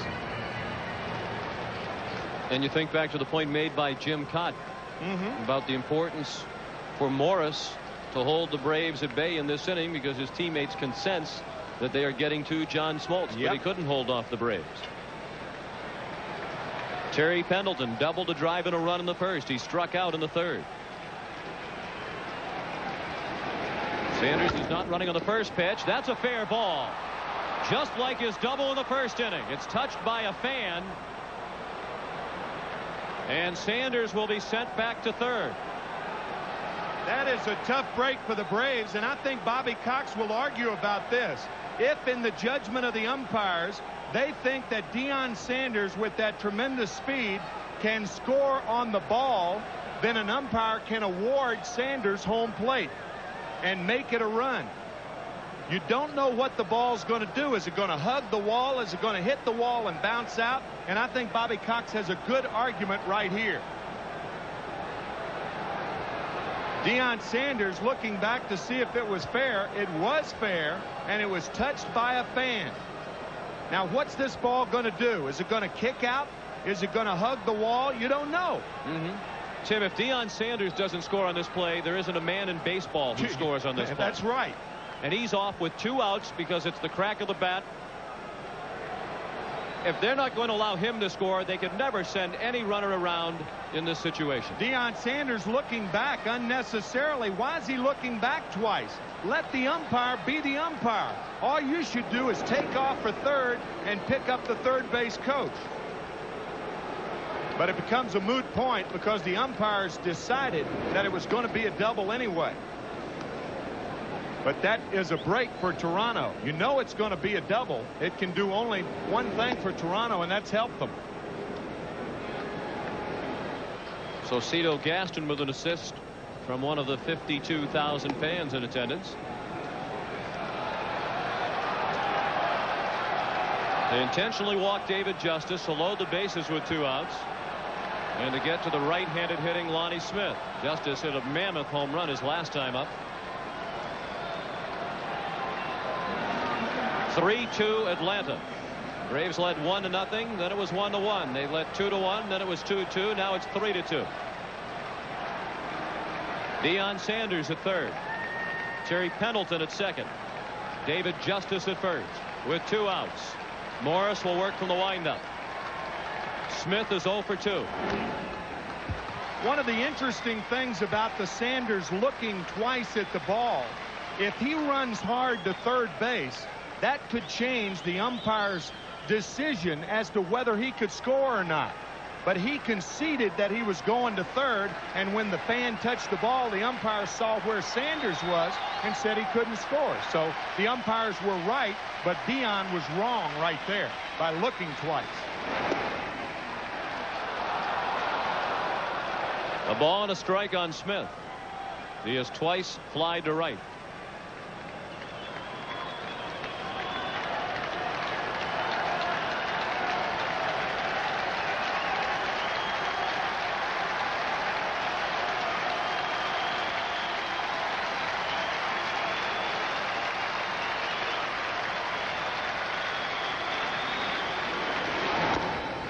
Chopped down the line.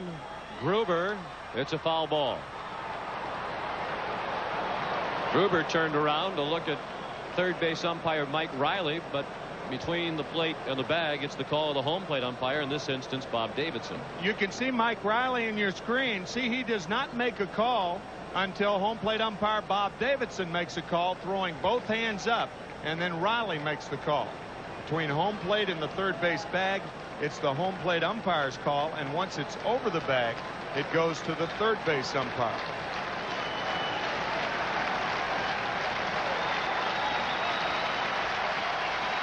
Saw a moment ago that Lonnie Smith is nearly a 300 lifetime hitter with the bases loaded. That includes 3 grand slams. Atlanta 3, Toronto 2 in the 5th inning of Game 5 of the 1992 World Series. The Blue Jays lead the series 3 games to 1. The 1-2 pitch. Fastball, and he fought it off.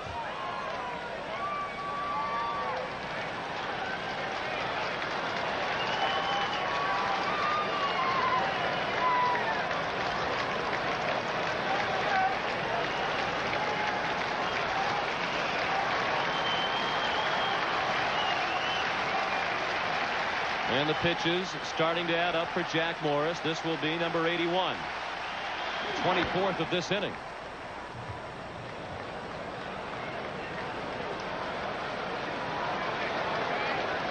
Of course, he's working with 1 day of rest more than that enjoyed by John Smoltz. Morris was the Toronto starter in Game 1. Smoltz went in Game 2 for Atlanta.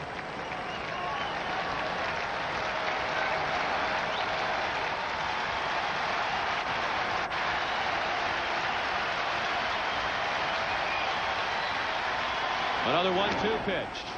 High in the air and well hit to right field. Carter to the wall. Grand slam, Lonnie Smith.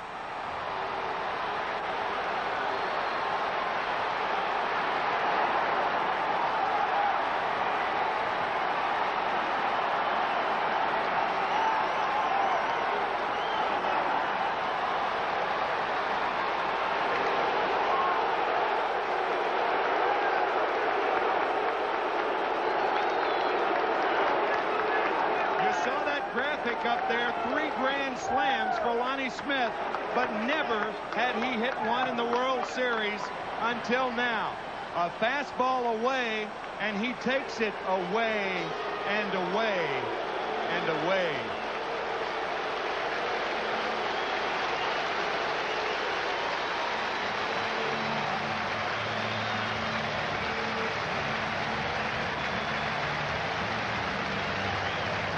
To Atlanta. We're back in just a moment. It's on in relief of Jack Morris, and his first pitch is a breaking ball for a strike to Sid Bream. Well, undoubtedly a lot of folks in Georgia were doing what Marvin Freeman and Javier Lopez were doing when that ball cleared the fence. Oh, what a great shot. Oh, man. A lot of people around Canada were doing what Joe Carter did.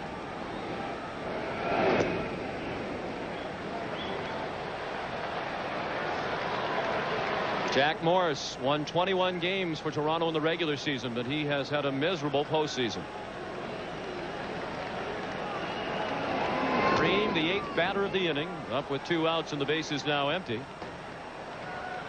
And this is the first lead of more than 2 runs for either team in this World Series. And all the damage came after Morris retired the first 2 hitters in this inning.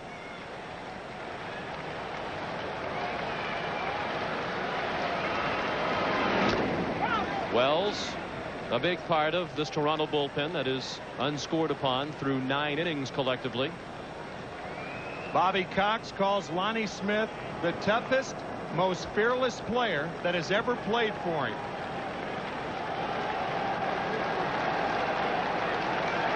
Reinforcing his stretch drive nickname as well. Yeah. The 1-2. Lee out. Maldonado in. The left fielder takes it. That ends the inning. 5 runs in the 5th for the Braves, highlighted by the grand slam by Lonnie Smith. Halfway through Game 5, it's a 5-run Atlanta lead.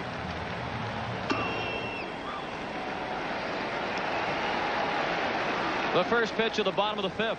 A fastball for ball 1 to Roberto Alomar. He has bounced to short and walked. Blue Jays batting, facing a 5-run deficit. They're down 7-2. 5 runs in the 5th for Atlanta. 4 of them on the grand slam by Lonnie Smith. It's the first grand slam in World Series play since 1988 when Oakland's Jose Canseco hit one off the Dodgers' Tim Belcher in game 1. 2 balls and 2 strikes on Roberto Alomar. Joe Carter and Dave Winfield to follow.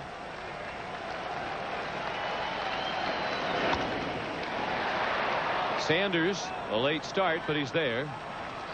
1 out. Join us Sunday for NFL action here on CBS Sports. First word before kickoff. 1 out of the Toronto 5th. And the batter is Joe Carter, who has struck out and flied to right.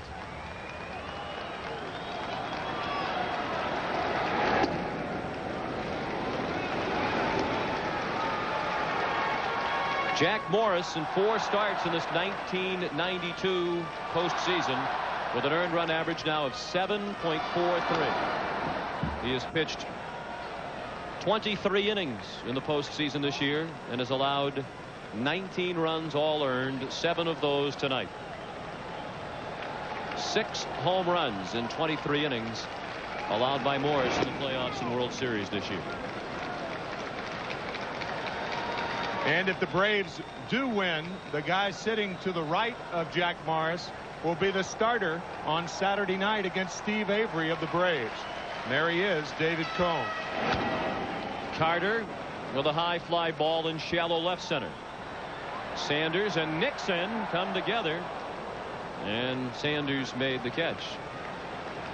And he points to himself as if to say to Otis Nixon, hey, that's my ball.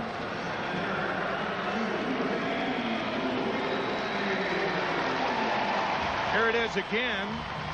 Otis Nixon with so much range, he is almost ranging into Sanders territory. And he was not at home on the Sanders range. No, he wasn't. He seemed a bit upset about it. Dave Winfield bounces one through the middle. He's 1 for 3 tonight. Toronto has its 5th hit and a 2-out base runner in the 5th inning. I think one of the things that is probably going through Bobby Cox's mind right now is if you take John Smoltz out after 5 or 6 innings, then he could be the backup pitcher in game 7 if it goes that far. But if you take Smoltz out, do you leave it up to a bullpen that has in a lot of ways been unsuccessful, especially in the series? I think Jim Leyland said in a similar situation in the playoffs with Tim Wakefield that you have to win this game and you have to give yourself your best chance to win this game, and at the moment that means keeping John Smoltz in. And that it is a thought to ponder, especially with quality rested pitchers in the bullpen like Charlie Lee Brand and Pete Smith. And a guy like John Smoltz struggling as he has for the last several innings, throwing an awful lot of pitches. I wouldn't look for him to go too much past the 6th inning. Smoltz has not been able to solve Olerud tonight. Olerud has singled twice and scored twice. The next pitch will be the 95th thrown by Smoltz. This game is only in the bottom of the 5th inning. 2 balls and 2 strikes.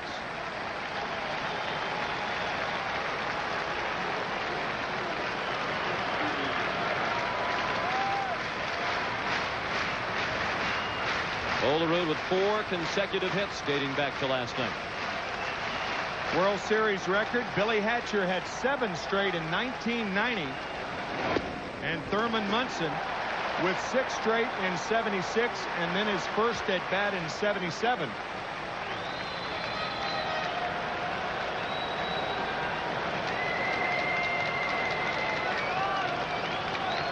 A full count with 2 outs. That means Winfield will be running from first with the pitch. And Olerud sends it out of play.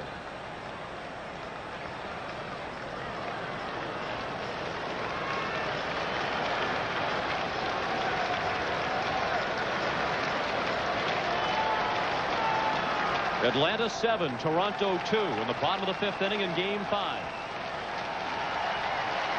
Winfield off again. Olerud to left field. And Sanders will have all 3 putouts in this inning. We'll return to the Sky Dome after this word from your local station. In the top of the 5th inning, Marvin Freeman, Javier Lopez celebrating the grand slam by Lonnie Smith. Freeman has the ball that accounted for 4 of the 7 Atlanta runs, and the Braves lead 7-2 as they come up in the 6th inning. Sean McDonough along with Tim McCarver, delighted to have you with us for Game 5. And even with our first one-sided game, long way to go and plenty of action again tonight. That was a great shot of Marvin Freeman when he was saying 4 runs with just 1 ball. That's a pretty good day, huh? Bargain day. Later we saw Marvin stick the ball in his jacket pocket and wrap his arms around his body as if to say, I have this ball and no one is going to take it away from me. Unless it's Lonnie Smith. That grand slam, the 16th in World Series history. Only the 3rd by a National League player. The last National League Grand Slam in World Series play back in 1964 by Ken Boyer of St. Louis. You remember that well, I'm sure. I surely do.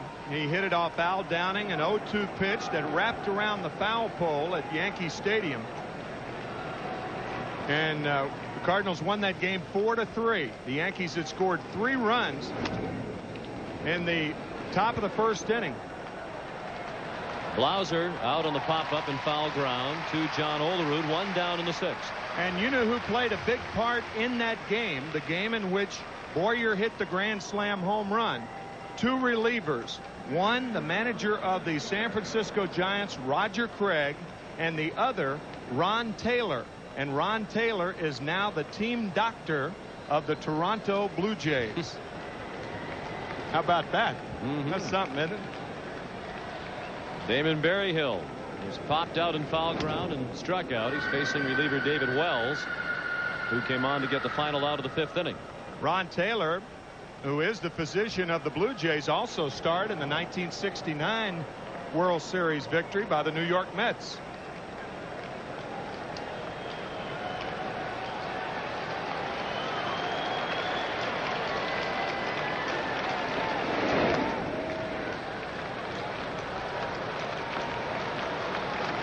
A ball and a strike on Damon Berryhill.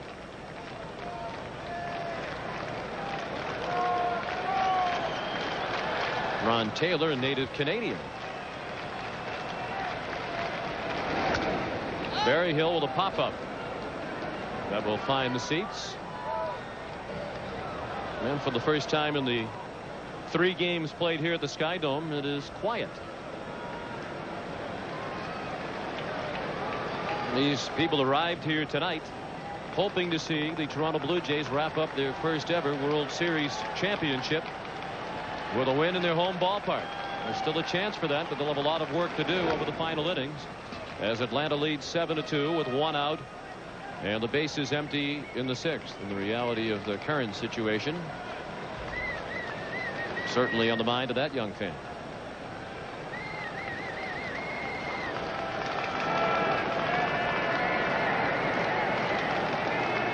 David Cohn charting the game in case it goes to Game 6. He hopes he doesn't have to use it. Broken bat. Lee couldn't get it. Berryhill has just his 2nd hit of the World Series, his first since the home run off Morris in the 6th inning of Game 1. He hits it off the end of the bat. It's his first hit as a right-handed batter, and just out of the reach of Manuel Lee.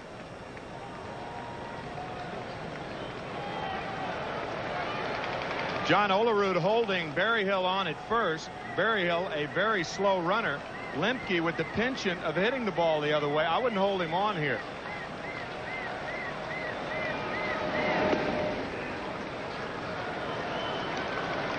Lemke went to the right side of the infield his last time up and bounced to second, but in that at bat he was batting from the other side of the plate against Jack Morris. That ground out by Lemke, the last out recorded by Jack Morris. The next 5 Braves all reached and all 5 of them scored. Routine fly to shallow center.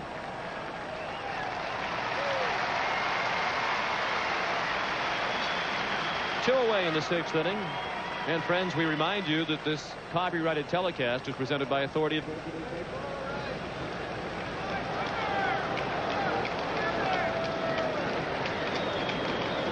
Otis Nixon. A standout tonight for the Braves, 2 for 3. And he has scored 2 runs. Otis has also stolen 2 bases after a double and a single.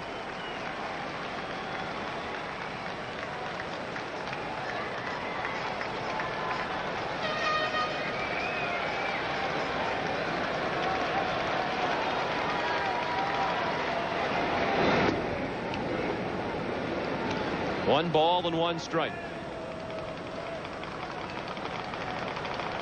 Nixon batting for the first time tonight from the right side of the plate. The hit off Wells by Berryhill, just the second yielded by the Toronto bullpen in this series in 10 innings combined. Olerud snares the line drive by Nixon. That one appeared to be heading for the right field corner. Nixon robbed of his 3rd hit of the night. We go to the bottom of the 6th. The Braves 7 and the Blue Jays 2. Every home run hit in the series, Coke and Major League Baseball will give $5,000 to build and renovate youth baseball fields through the Coca-Cola Homers for America program. And perhaps there's a bonus for a grand slam. We'll have to find out if there is. Lonnie Smith will make that an even larger contribution tonight. It really ought to be. It's a rare feat. Sure they should. Coca-Cola is a generous company. Well, if Atlanta wins, we'll be down there about 1 o'clock tomorrow, so you can traipse on over to the Coca-Cola Company. That's where the headquarters are, and talk to them about that. I'll be resting. And we'll get some free samples. 0-2 the count on Maldonado, who has walked twice. 52,268 here in all different types of outfits. It's the 2nd largest crowd ever at the Sky Dome for a baseball game. They had 114 more folks here last summer when Toronto hosted the All-Star game. 52,268. The attendance for Game 5. And what a future for the city of Atlanta, who will be hosting the Summer Olympics in 1996. They wrested that honor away from the city of Toronto. To right field, Justice only a couple of steps back. 1 out.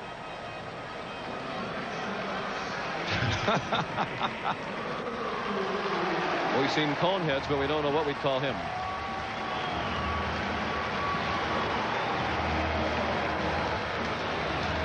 Kelly Gruber is struck out and fly to left. He's up with 1 out in the 6th. Atlanta leads 7-2.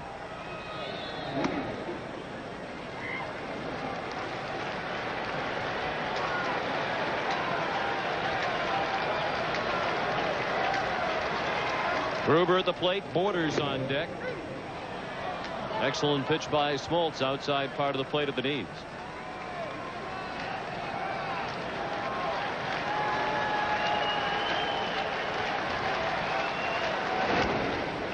Tim, as we mentioned earlier, even though John Smoltz hasn't been dominating the Blue Jay hitters tonight, good pitchers in these types of games find a way to win them even when they don't have their best stuff. No, you notice 105 pitches already, and Bobby Cox says John Smoltz is the type of guy, and he told us this, that he could pitch a 9-inning game and throw 160 or 190 pitches. Although I don't think Bobby Cox would want him to do it. No, but he was talking about how strong he is, and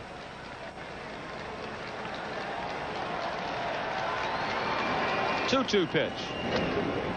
Fouled away.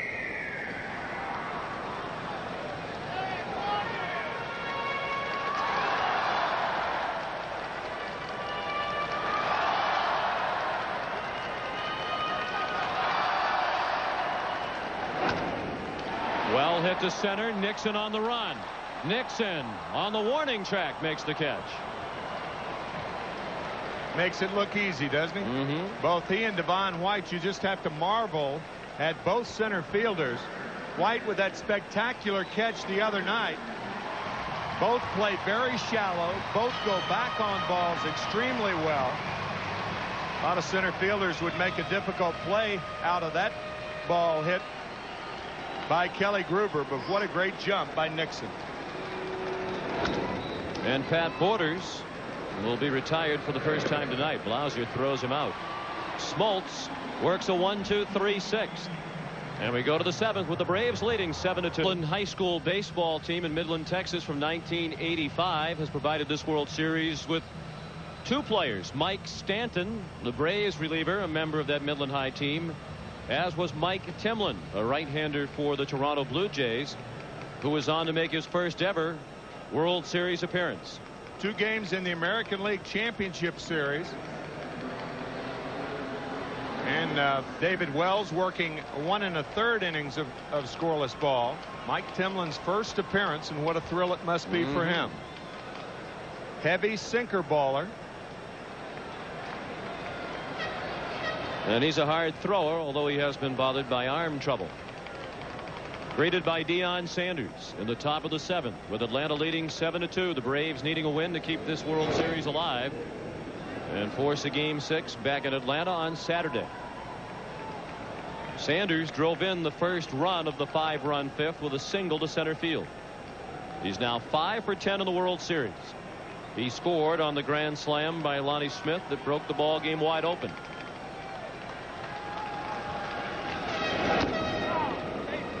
Mike Timlin is 26 years old and a big fella, 6'4", 210 pounds. Can you guess where he's from? Midland, Texas. Can't slip anything by you.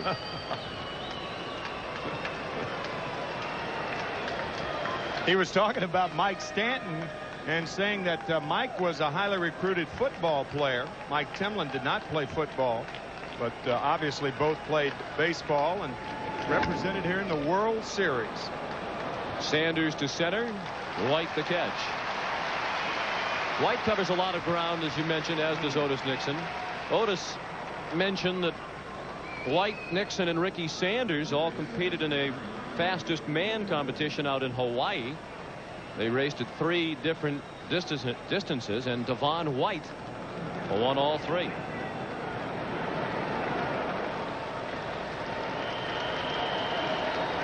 Well, Nixon took kind of a shot at White in the paper, I thought, this morning when he said it doesn't seem to help him steal bases very well.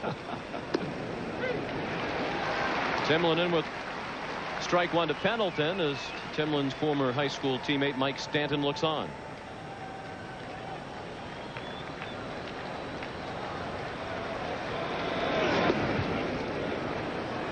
A ball and a strike on Pendleton. He is starting to produce for the Atlanta Braves. 2 for 3 tonight. 2 doubles, an RBI, and a run scored.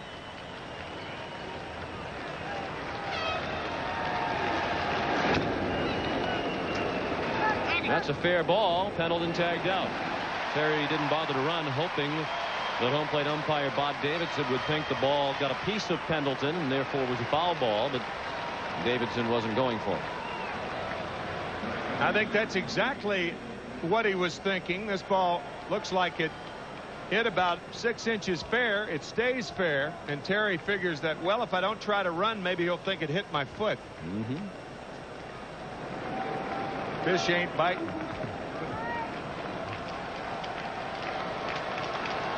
Now David Justice. He's 1 for 2. He had a tremendous home run, a solo shot in the 4th inning off Jack Morris. Was intentionally walked to load the bases, a move that backfired when Lonnie Smith followed with the grand slam. That was in the 5th inning. As Tim mentioned earlier, the Atlanta 3, 4, and 5 hitters came into tonight's Game 5 without an extra base hit from any of the 3 of them over the first 4 games. Well, tonight Pendleton, Justice, and Smith have combined for 4 extra base hits.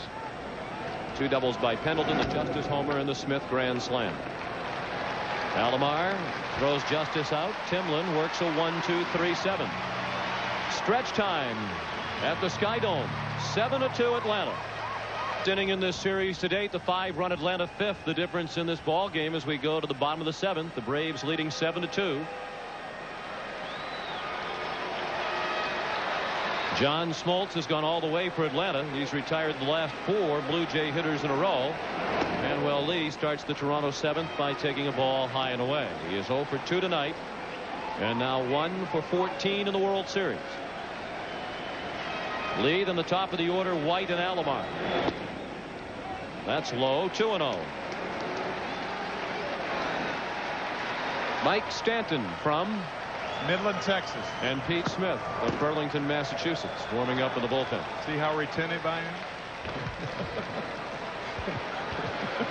2-1 now on Lee.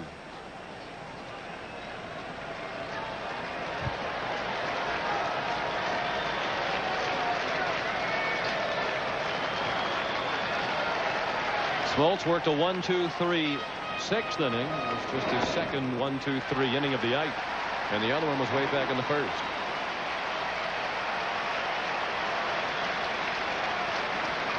John's up to 113 pitches, giving himself a little pep talk as he delivers the 3-1. That's high for ball 4.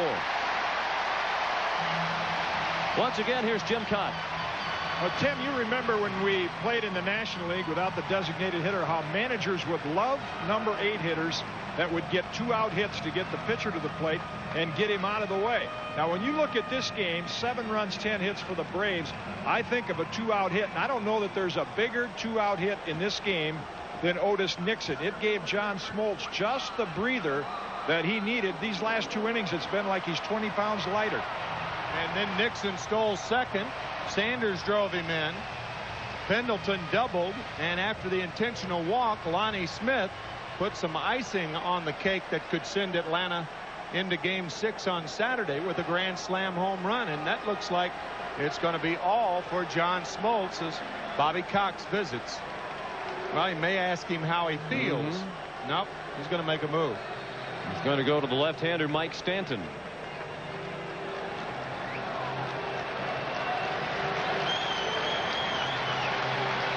Another terrific outing in the postseason for John Smoltz. He heads off with his team ahead 7-2.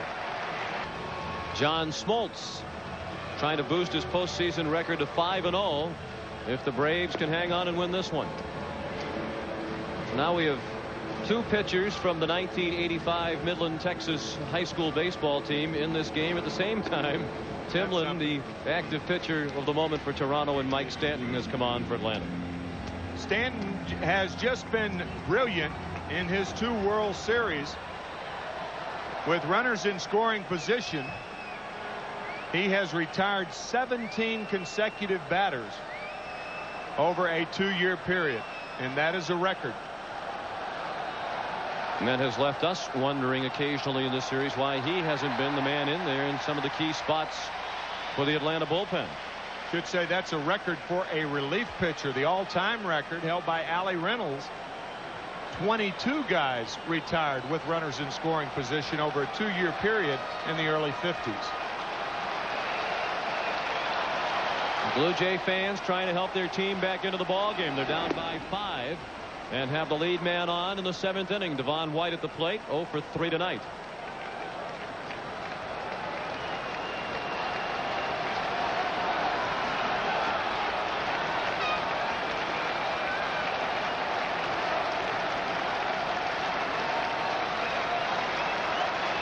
Manuel Lee, the runner at first. He started the inning with a walk. Jim? Yeah, I think Bobby Cox got just what he wanted out of John Smoltz. He could not draw this game up any better. Now he goes to Mike Stanton. Tim talked about his impressive World Series performance. The one drawback with Stanton has been his control, but now with a 5-run lead, you're a little more relaxed. Should be able to throw strikes, and I think Cox is saying, if my bullpen can't hold this, we don't deserve it. The ball and 2 strikes on White. He'll be followed by Roberto Alomar. What makes Stanton so difficult, obviously, he throws a 95-mile-an-hour fastball, but it's also that high leg kick that makes a hitter commit too quickly.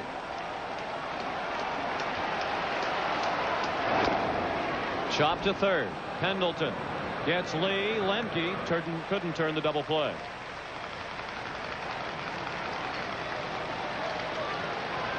It's tough enough to pick up the ball with having without having to pick up the ball out of that high leg kick that Stanton has. You can see that slider tap to third, and Pendleton making sure of one. What hitters like, they like pitchers who take a nice, comfortable windup or work comfortably from the stretch so they can see the ball. It's very difficult to pick it up when you have a pitcher with that high leg kick like Mike Stanton. Alomar hits a double play ball. Lemke to Blauser, and they turn it with ease. 4-6-3. That ends the inning. We head to the 8th with the Braves leading by 5. 15th Grand Slam in World Series history, hit by Lonnie Smith to turn a 3-2 Atlanta lead into a 7-2 lead. Pat Borders continues hot for the Blue Jays. He's 2 for 3 tonight, has driven in both Toronto runs. David Justice with a home run tonight. A mammoth shot to right field back in the 4th inning. And the 4th pitcher of the night for Toronto is Mark Eichhorn, making his first appearance of the World Series. In the 5th inning with 2 outs and the bases loaded, Lonnie Smith unloads on a Jack Morris fastball.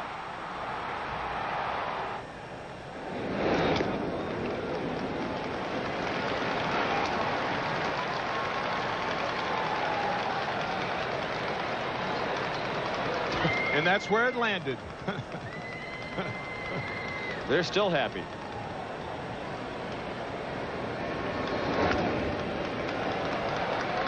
Oh, 0-2 on Lonnie Smith. The Grand Slam is only hit tonight. He's 1 for 3. Sid Bream to follow, and then Jeff Blauser. Eichhorn has pitched for both the Blue Jays and the Atlanta Braves.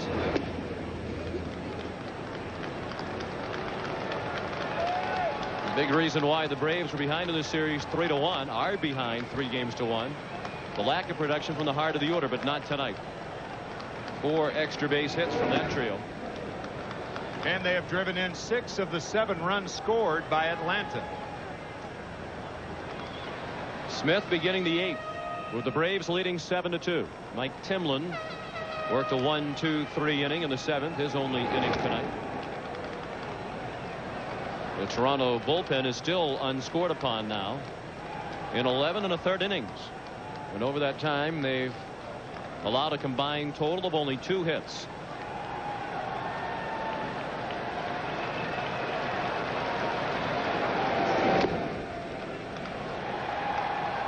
Mark Eichhorn has had varying deliveries over his career. When he first started in the Blue Jay organization, he threw more or less straight over the top and didn't stick very long in the major leagues. Was essentially a AAA pitcher.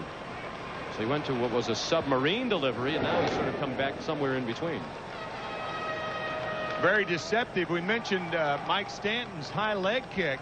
Well, Mark Eichhorn, similar to Stanton in that he jumps at the hitter. He makes the hitter commit early.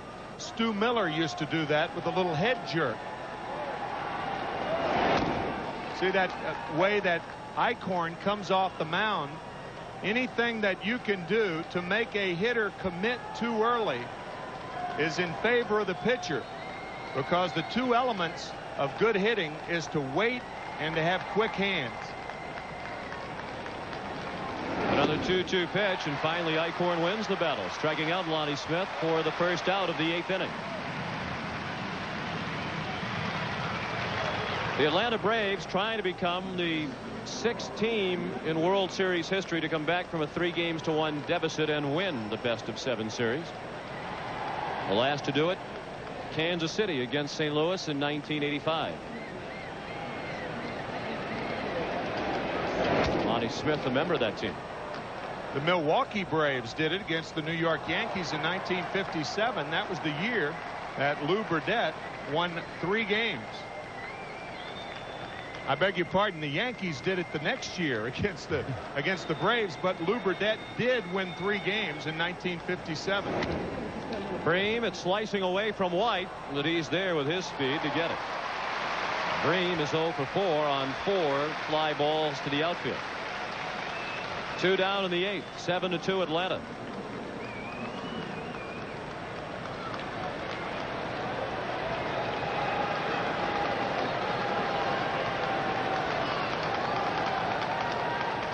And the batter is Jeff Blauser.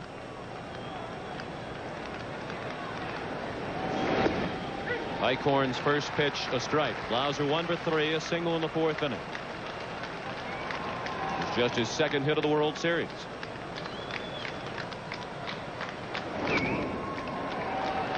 Alomar a long way to his left to throw him out. Eichhorn works a 1-2-3-8. We go to the bottom of the 8th. The Braves 7 and the Blue Jays 2. Series moment ever from Game 5, 1964. Pitch, there goes Groth. There's a drive way back. It might be out of here. It could be. It is a home run. Tim McCarver being congratulated by everybody. A long drive into the lower section in right field. Give me a high five. Congratulated by everybody but you. I was only 2 years old then. That was a very, very big moment for me. It's nice of Bob Dicus to show that. Very nice. The 10th inning. You give the win to your battery mate Bob Gibson for his 10-inning effort against Mel Stottlemyre and the Yankees. Joe Carter stings the first pitch of the 8th into center field. He's 1 for 4 tonight. Blue Jays down by 5 as they bat against Mike Stanton here in the 8th inning. Mike Stanton with a fastball away, and Joe Carter greets him rudely.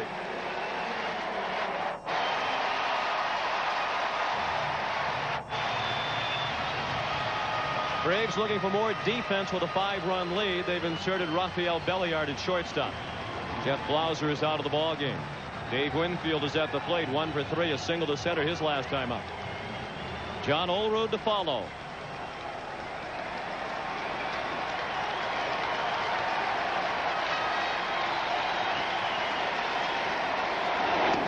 Winfield takes a strike.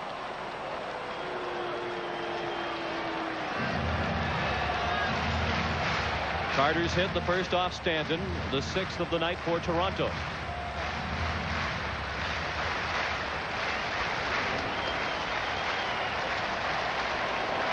Carter running with the pitch. It's a ball. Berryhill does not try the throw. They weren't holding Carter on, so he took advantage of it. Why not? If they give it to you, take it. And that's what Joe Carter did. Joe probably thinking you score a run or 2 here, and you narrow the margin to 2 or 3 runs, 3 or 4 runs. Makes it a lot easier in the 9th. Against an Atlanta bullpen that has not always been solid. Mark Wohlers, the right-hander, warming up.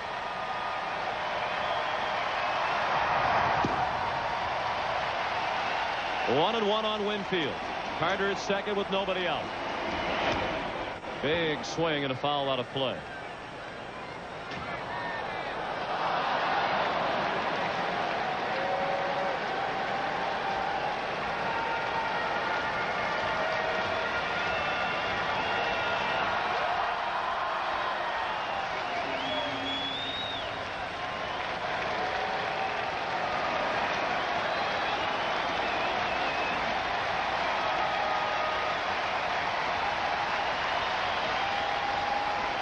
The 1-2 pitch.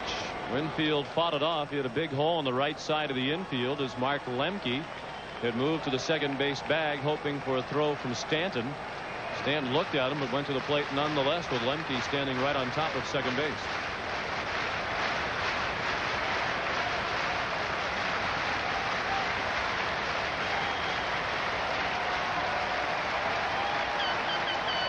Another 1-2 pitch. High and away. Stanton is 25 years old. And he has not given up a hit with a runner in scoring position in his postseason career. Ed Sprague has moved into the on-deck circle to hit for John Olerud. Now the 2-2. He struck him out. With the pitch high and away, Winfield couldn't lay off it. That's the first out of the 8th inning and the first strikeout tonight for Mike Stanton.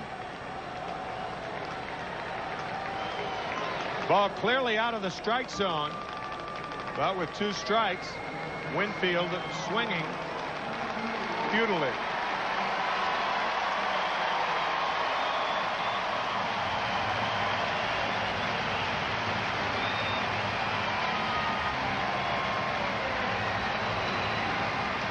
So now Stanton will deal with the hero of Game 2, Ed Sprague. His pinch hit 2-run homer in the top of the 9th off Jeff Reardon gave Toronto a 5-4 win, the first Toronto win in this series.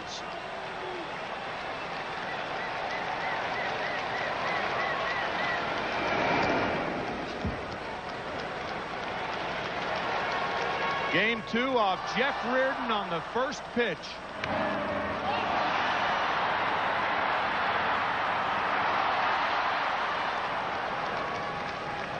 Sprague, the 22nd player in World Series history to hit a home run in his first plate appearance.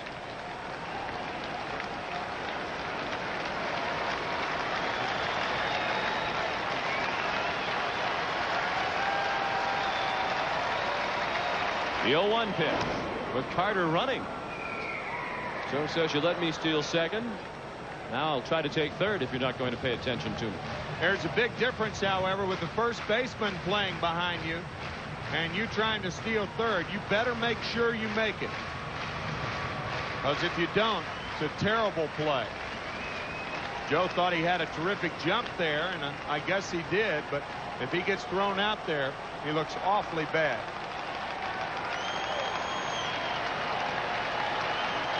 Now the 0-2. 1 ball and 2 strikes.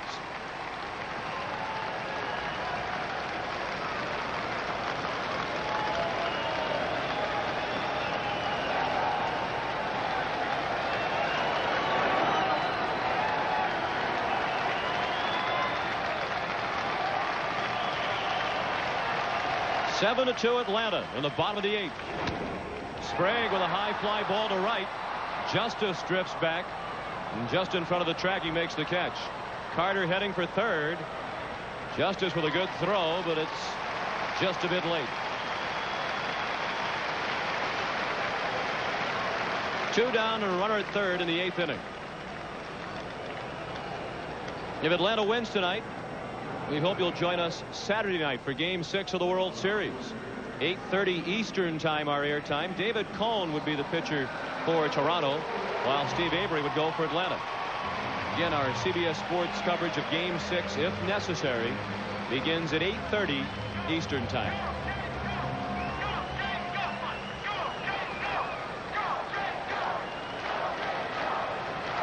Candy Maldonado has walked twice and flied to right.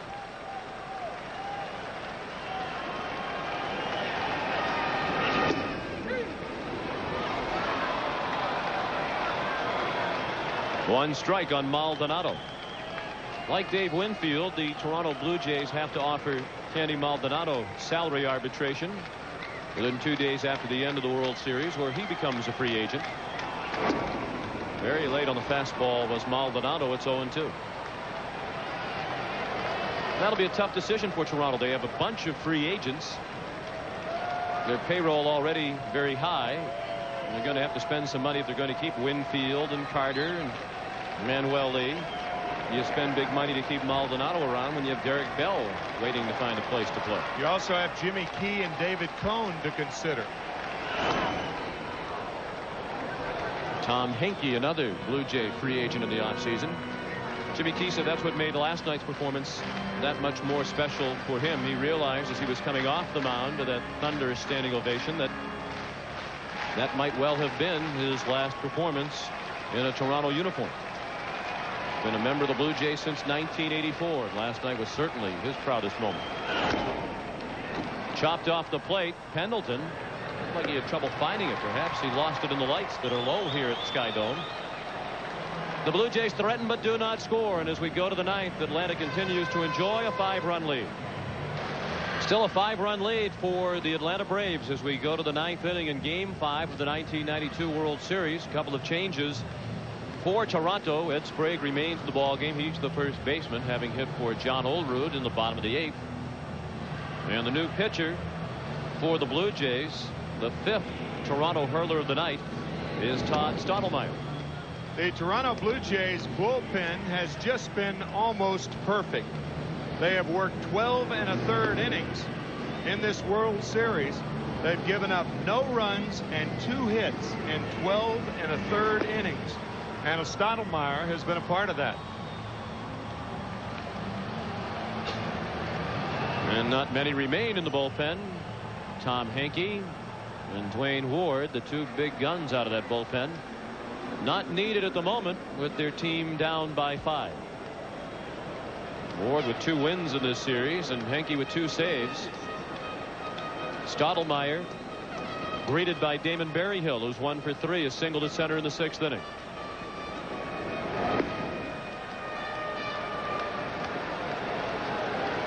Berryhill, the last Brave to reach with that single in the 6th that came off David Wells. He retired the next 2 hitters. Then Timlin retired all 3 he faced in the 7th, and Eichhorn set down 3 in a row last inning. All 7 runs off the starter Jack Morris, who lasted only 4 2/3. A ball and 2 strikes as Stottlemyre works to Berryhill, Lemke on deck, and then Nixon is due.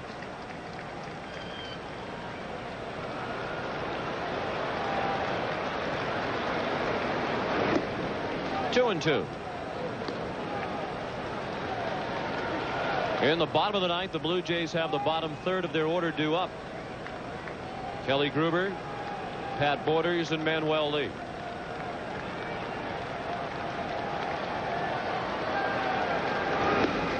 Struck him out. Berryhill has fanned twice tonight and now 10 times in 5 games in this series. Todd Stottlemyre, a very hard thrower. We mentioned his dad, Mel Stottlemyre, who pitched in the 1964 World Series for the Yankees. So Todd and Mel becoming the second father and son pitching combination to work in the World Series. The others, Jim Bagby and his son, Jim Bagby Jr. Now, was your home run that we saw off Mel Stottlemyre? No, it's off Pete Mickelson. That's well struck and a base hit for Lemke. Lemke's 2 for 4 tonight.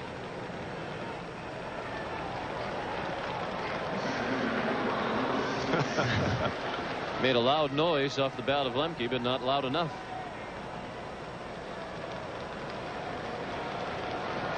Lemke at first with 1 down in the top of the 9th. The Braves lead 7-2. That was their 11th hit.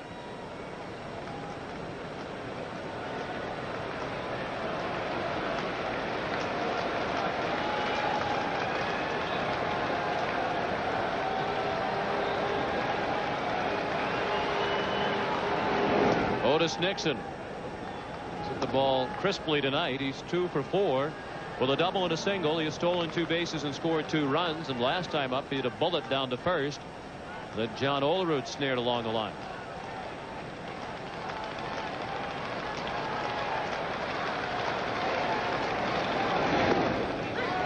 Stottlemyre took a little off that one and got it over. A ball and a strike on Nixon. Baseball has always amazed me about how frenetic it can be at times. That 5th inning when the Braves exploded for 5 runs with 2 outs. Up the middle, base hit.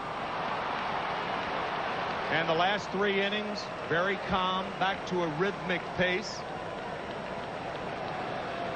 There's a big gap in between what happened in the 5th inning and what has happened over the last 3 innings. Otis Nixon has settled into a rhythm tonight. 3 for 5. He now has 6 hits in the series. Deion Sanders up with 2 men on and 1 out. Braves trying to build on a 5-run lead. Sanders 1 for 4 with an RBI single to center in the 5th inning. He also scored in the 5th on the grand slam by Lonnie Smith. If you're just tuning in, that was the big hit in the ball game. These 2 teams played ping pong for the first 5 innings. Atlanta jumped ahead 1-0 with a run in the first. The Blue Jays tied it with a run in the second. Atlanta scored a run in the 4th to make it 2-1, but the Jays scored 1 in the bottom of that inning. But then 5 runs in the 5th. The last 4 on the grand slam by the man in the middle of that picture, Lonnie Smith. Well, maybe the Atlanta Braves attribute it to the cast that was removed off the right leg of Greg Olson last Monday. When he had that cast on, Greg was saying that the players were rubbing the cast for good luck in Game 7 of the NLCS. And it worked. Greg is out of the cast. Now he's the regular catcher for the Atlanta Braves, and there's the cast. And what a cast the Atlanta Braves have had tonight playing for them on the field. The entire cast signed the cast. Looks like something out of a museum. Yeah, a cast museum. The House of Wax.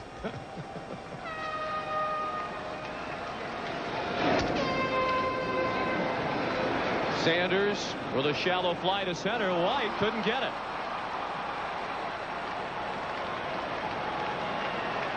Looked like he kind of ambled in. Perhaps he was trying to decoy the runners. But Sanders has a smile as he has his second hit of the night. I don't think he picked the ball up. And if Deion Sanders, you can see him looking up right there. He didn't see it. No. Often a center fielder can hear the crack of the bat. I think Sanders broke his bat on that ball. And your natural instinct is to break back and then in. And he broke in too late. 3 straight singles have loaded the bases with 1 out of the 9th for Atlanta against Todd Stottlemyre. Braves trying to score their first run against the Toronto bullpen in this series. Terry Pendleton is 2 for 4 tonight with a couple of doubles, almost identical doubles, right along the right field line. Terry drove in a run with his double in the first and scored after doubling in the 5th.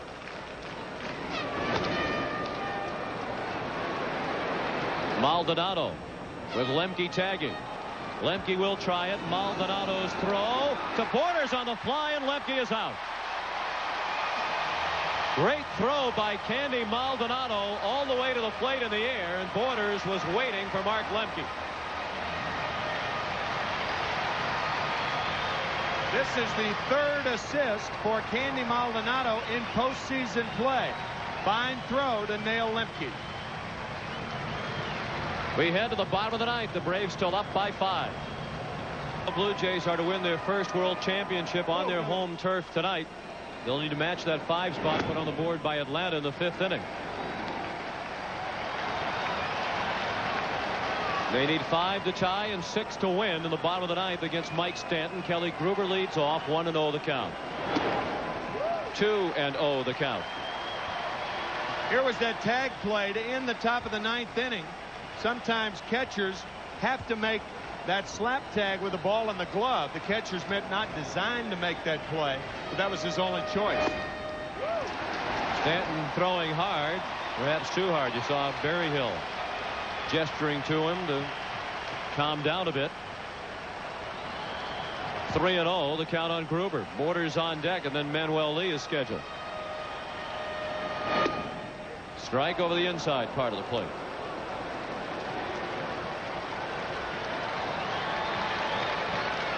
Mark Wohlers, the young right-hander, up and throwing for Atlanta.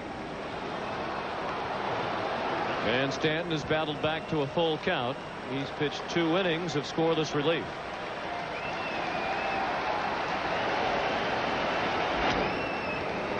Still 3-2.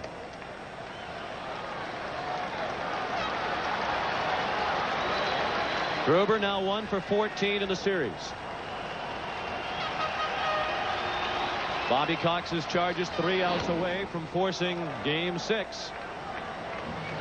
And by winning tonight, they would send the World Series back to Atlanta for Game 6 and Game 7 if necessary. Game 6 Saturday night right here on CBS. Nixon 1 out.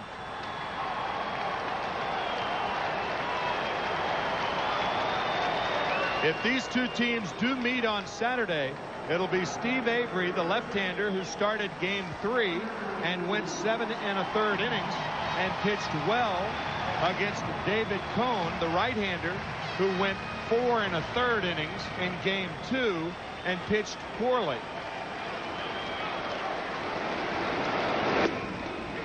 Popping fastball from Stanton to Pat Borders.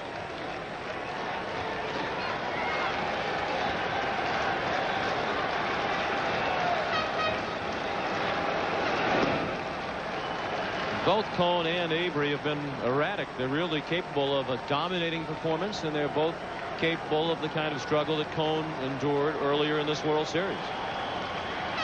Avery had an outing in the League Championship Series against Pittsburgh in which he lasted only 1/3 of an inning. But he was hit. That's the big difference between the two. David Cone has had control problems this year, walking 111 during the regular season. And I think that is primarily the difference in the two pitchers. If the Toronto Blue Jays get to Avery, they're going to have to hit him. But there is a chance for David Cone to be wild. And that was one of his problems in Game 2, his first appearance. The 3-1 the Borders. There's a strike at the knees.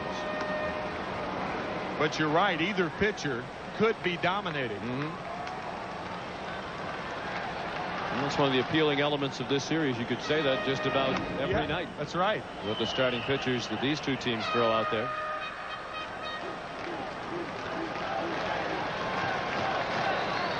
There will have to be a lot of magic in that rally cap if the Blue Jays are going to pull this one out. Another 3-2. Chopped down to third. Long throw for Pendleton, again on the turf, handled by Bream for the second out. That's by design, and the reason that Terry Pendleton does this, the ball gets there quicker. It's that simple. A lower throw will get to the target quicker than a higher throw, and that's why Terry uses the artificial surface. That's for the second time up here, but obviously he can't make that same type play in Atlanta with natural grass. Stanton missed with the fastball to Manuel Lee, batting for himself with his team down by 5. He's 0 for 2 tonight with a walk. The Braves 1 out away from forcing Game 6 back at Atlanta Fulton County Stadium. The fans down there will have a chance to chop back at Kelly Gruber. And Roberto Alomar. 2 balls and a strike. Perhaps it is the lucky cast of Greg Olson that propelled Atlanta to this apparent victory tonight. 3 balls and a strike. If Lee can reach, Devon White would bat next. And Robbie Alomar would move into the on-deck circle.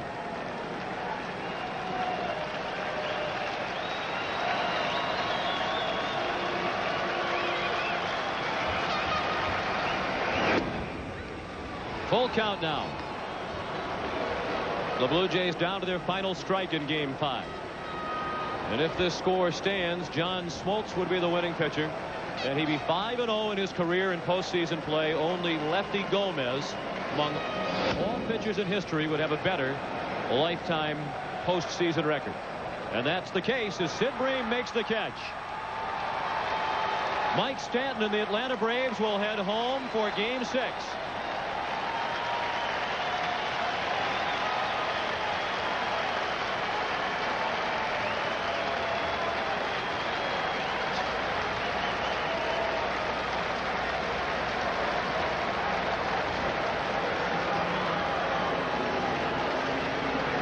The final score in Game 5, the Atlanta Braves 7 and the Toronto Blue Jays 2. We'll be back and join Pat O'Brien and Jim Cott after this.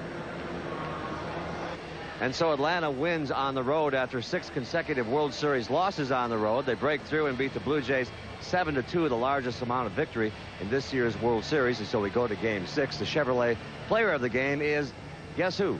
Lonnie Smith of the Atlanta Braves. Chevrolet will donate $1,000 in his behalf to the Special Olympics, and he is standing by right now with Jim Cott. There he is. Kitty. All right, Pat, the big blow in the game, Lonnie Smith's grand slam home run. Lonnie, when you left home plate, it's like I knew I got enough of that one. Well, I felt I hit it well enough to at least get it off the wall, and I saw Joe Carter go back and continue to go back, and I started screaming, "Get out of here!" And when I saw it finally clear the wall, I was really happy. You have had a chance now to face Jack Morris several times. What was it like in that at-bat? Any adjustments you're making against him? Not really. I know Jack can come at you with a good fastball, an excellent split finger, and even an occasional slider. I was just hoping to put the ball in play somewhere, and it appeared that he got a fastball up and out over the plate, and I just tried to go with it. This seems to be the postseason barnstorming tour for Lonnie Smith, the World Series. You're in every one, but now when you're on a ball club that's down 3-1 like you guys were coming into tonight, all the experience that you've had, what was it like in the clubhouse for the Braves in terms of the mood? Well, it was pretty much our everyday mood. We knew it was do or die night. We had a little meeting, and a couple of guys spoke, and we figured if we lose it, let's at least give them a game. But we felt that we were still capable of winning tonight and taking it back to Atlanta. Lonnie Smith, congratulations on your Grand Slam home run. Yes, we are going back to Atlanta, but first let's go back to Pat O'Brien. All right, Kitty, little irony there. And Lonnie Smith, he was a member of the '85 Royals that came back from a 3-1 deficit against St. Louis. Only one of 5 teams to do that. The Royals beat the Jays in the LCS that year, so the irony there for Lonnie Smith. We'll be back in a moment from Skydome. Stay with us. Not much celebrating tonight at Skydome as the Braves break through 7-2, and the Toronto Blue Jays now lead 3 games to 2. Let's go down to Kitty Cotter's with Steve Avery, who gets the ball on Saturday night. Kitty? Steve Avery will get another chance. Looking forward to it. And you pitched a great game the other night, even in that tough loss. But what did you learn from the Blue Jay hitters, or what will you come out in Game 6? Will you change anything? I'll try and go right at them again. I learned that they're an aggressive team and they're a good mistake-hitting club. And like I said before that game, I knew that if I made too many mistakes, they're going to hit them. And I gave up the 2 home runs, but pretty much limited them to that. And most games, if I go out and pitch like that, I'm going to win. So hopefully I'll get the same results. 2 mistakes in an entire game. Not too bad. He'll get another chance on Saturday night to try to even up this series. Let's go back to Pat O'Brien. All right, Kitty, thank you. Steve, thank you. Once again, the final score of Game 5, Atlanta 7, Toronto 2. But the Toronto Blue Jays still lead the series 3 games to 2 as we head south. Tomorrow is a travel day, and we'll have Game 6 for you on Saturday night at 8:30 Eastern time. So we hope you'll join us for that. CBS Sports coverage of Game 5 of the 1992 World Series is brought to you. World Series on CBS Sports, and so with Lonnie Smith's Grand Slam, we're all taking the midnight train to Georgia, home of the Happy Braves. Good night, everybody. See you Saturday.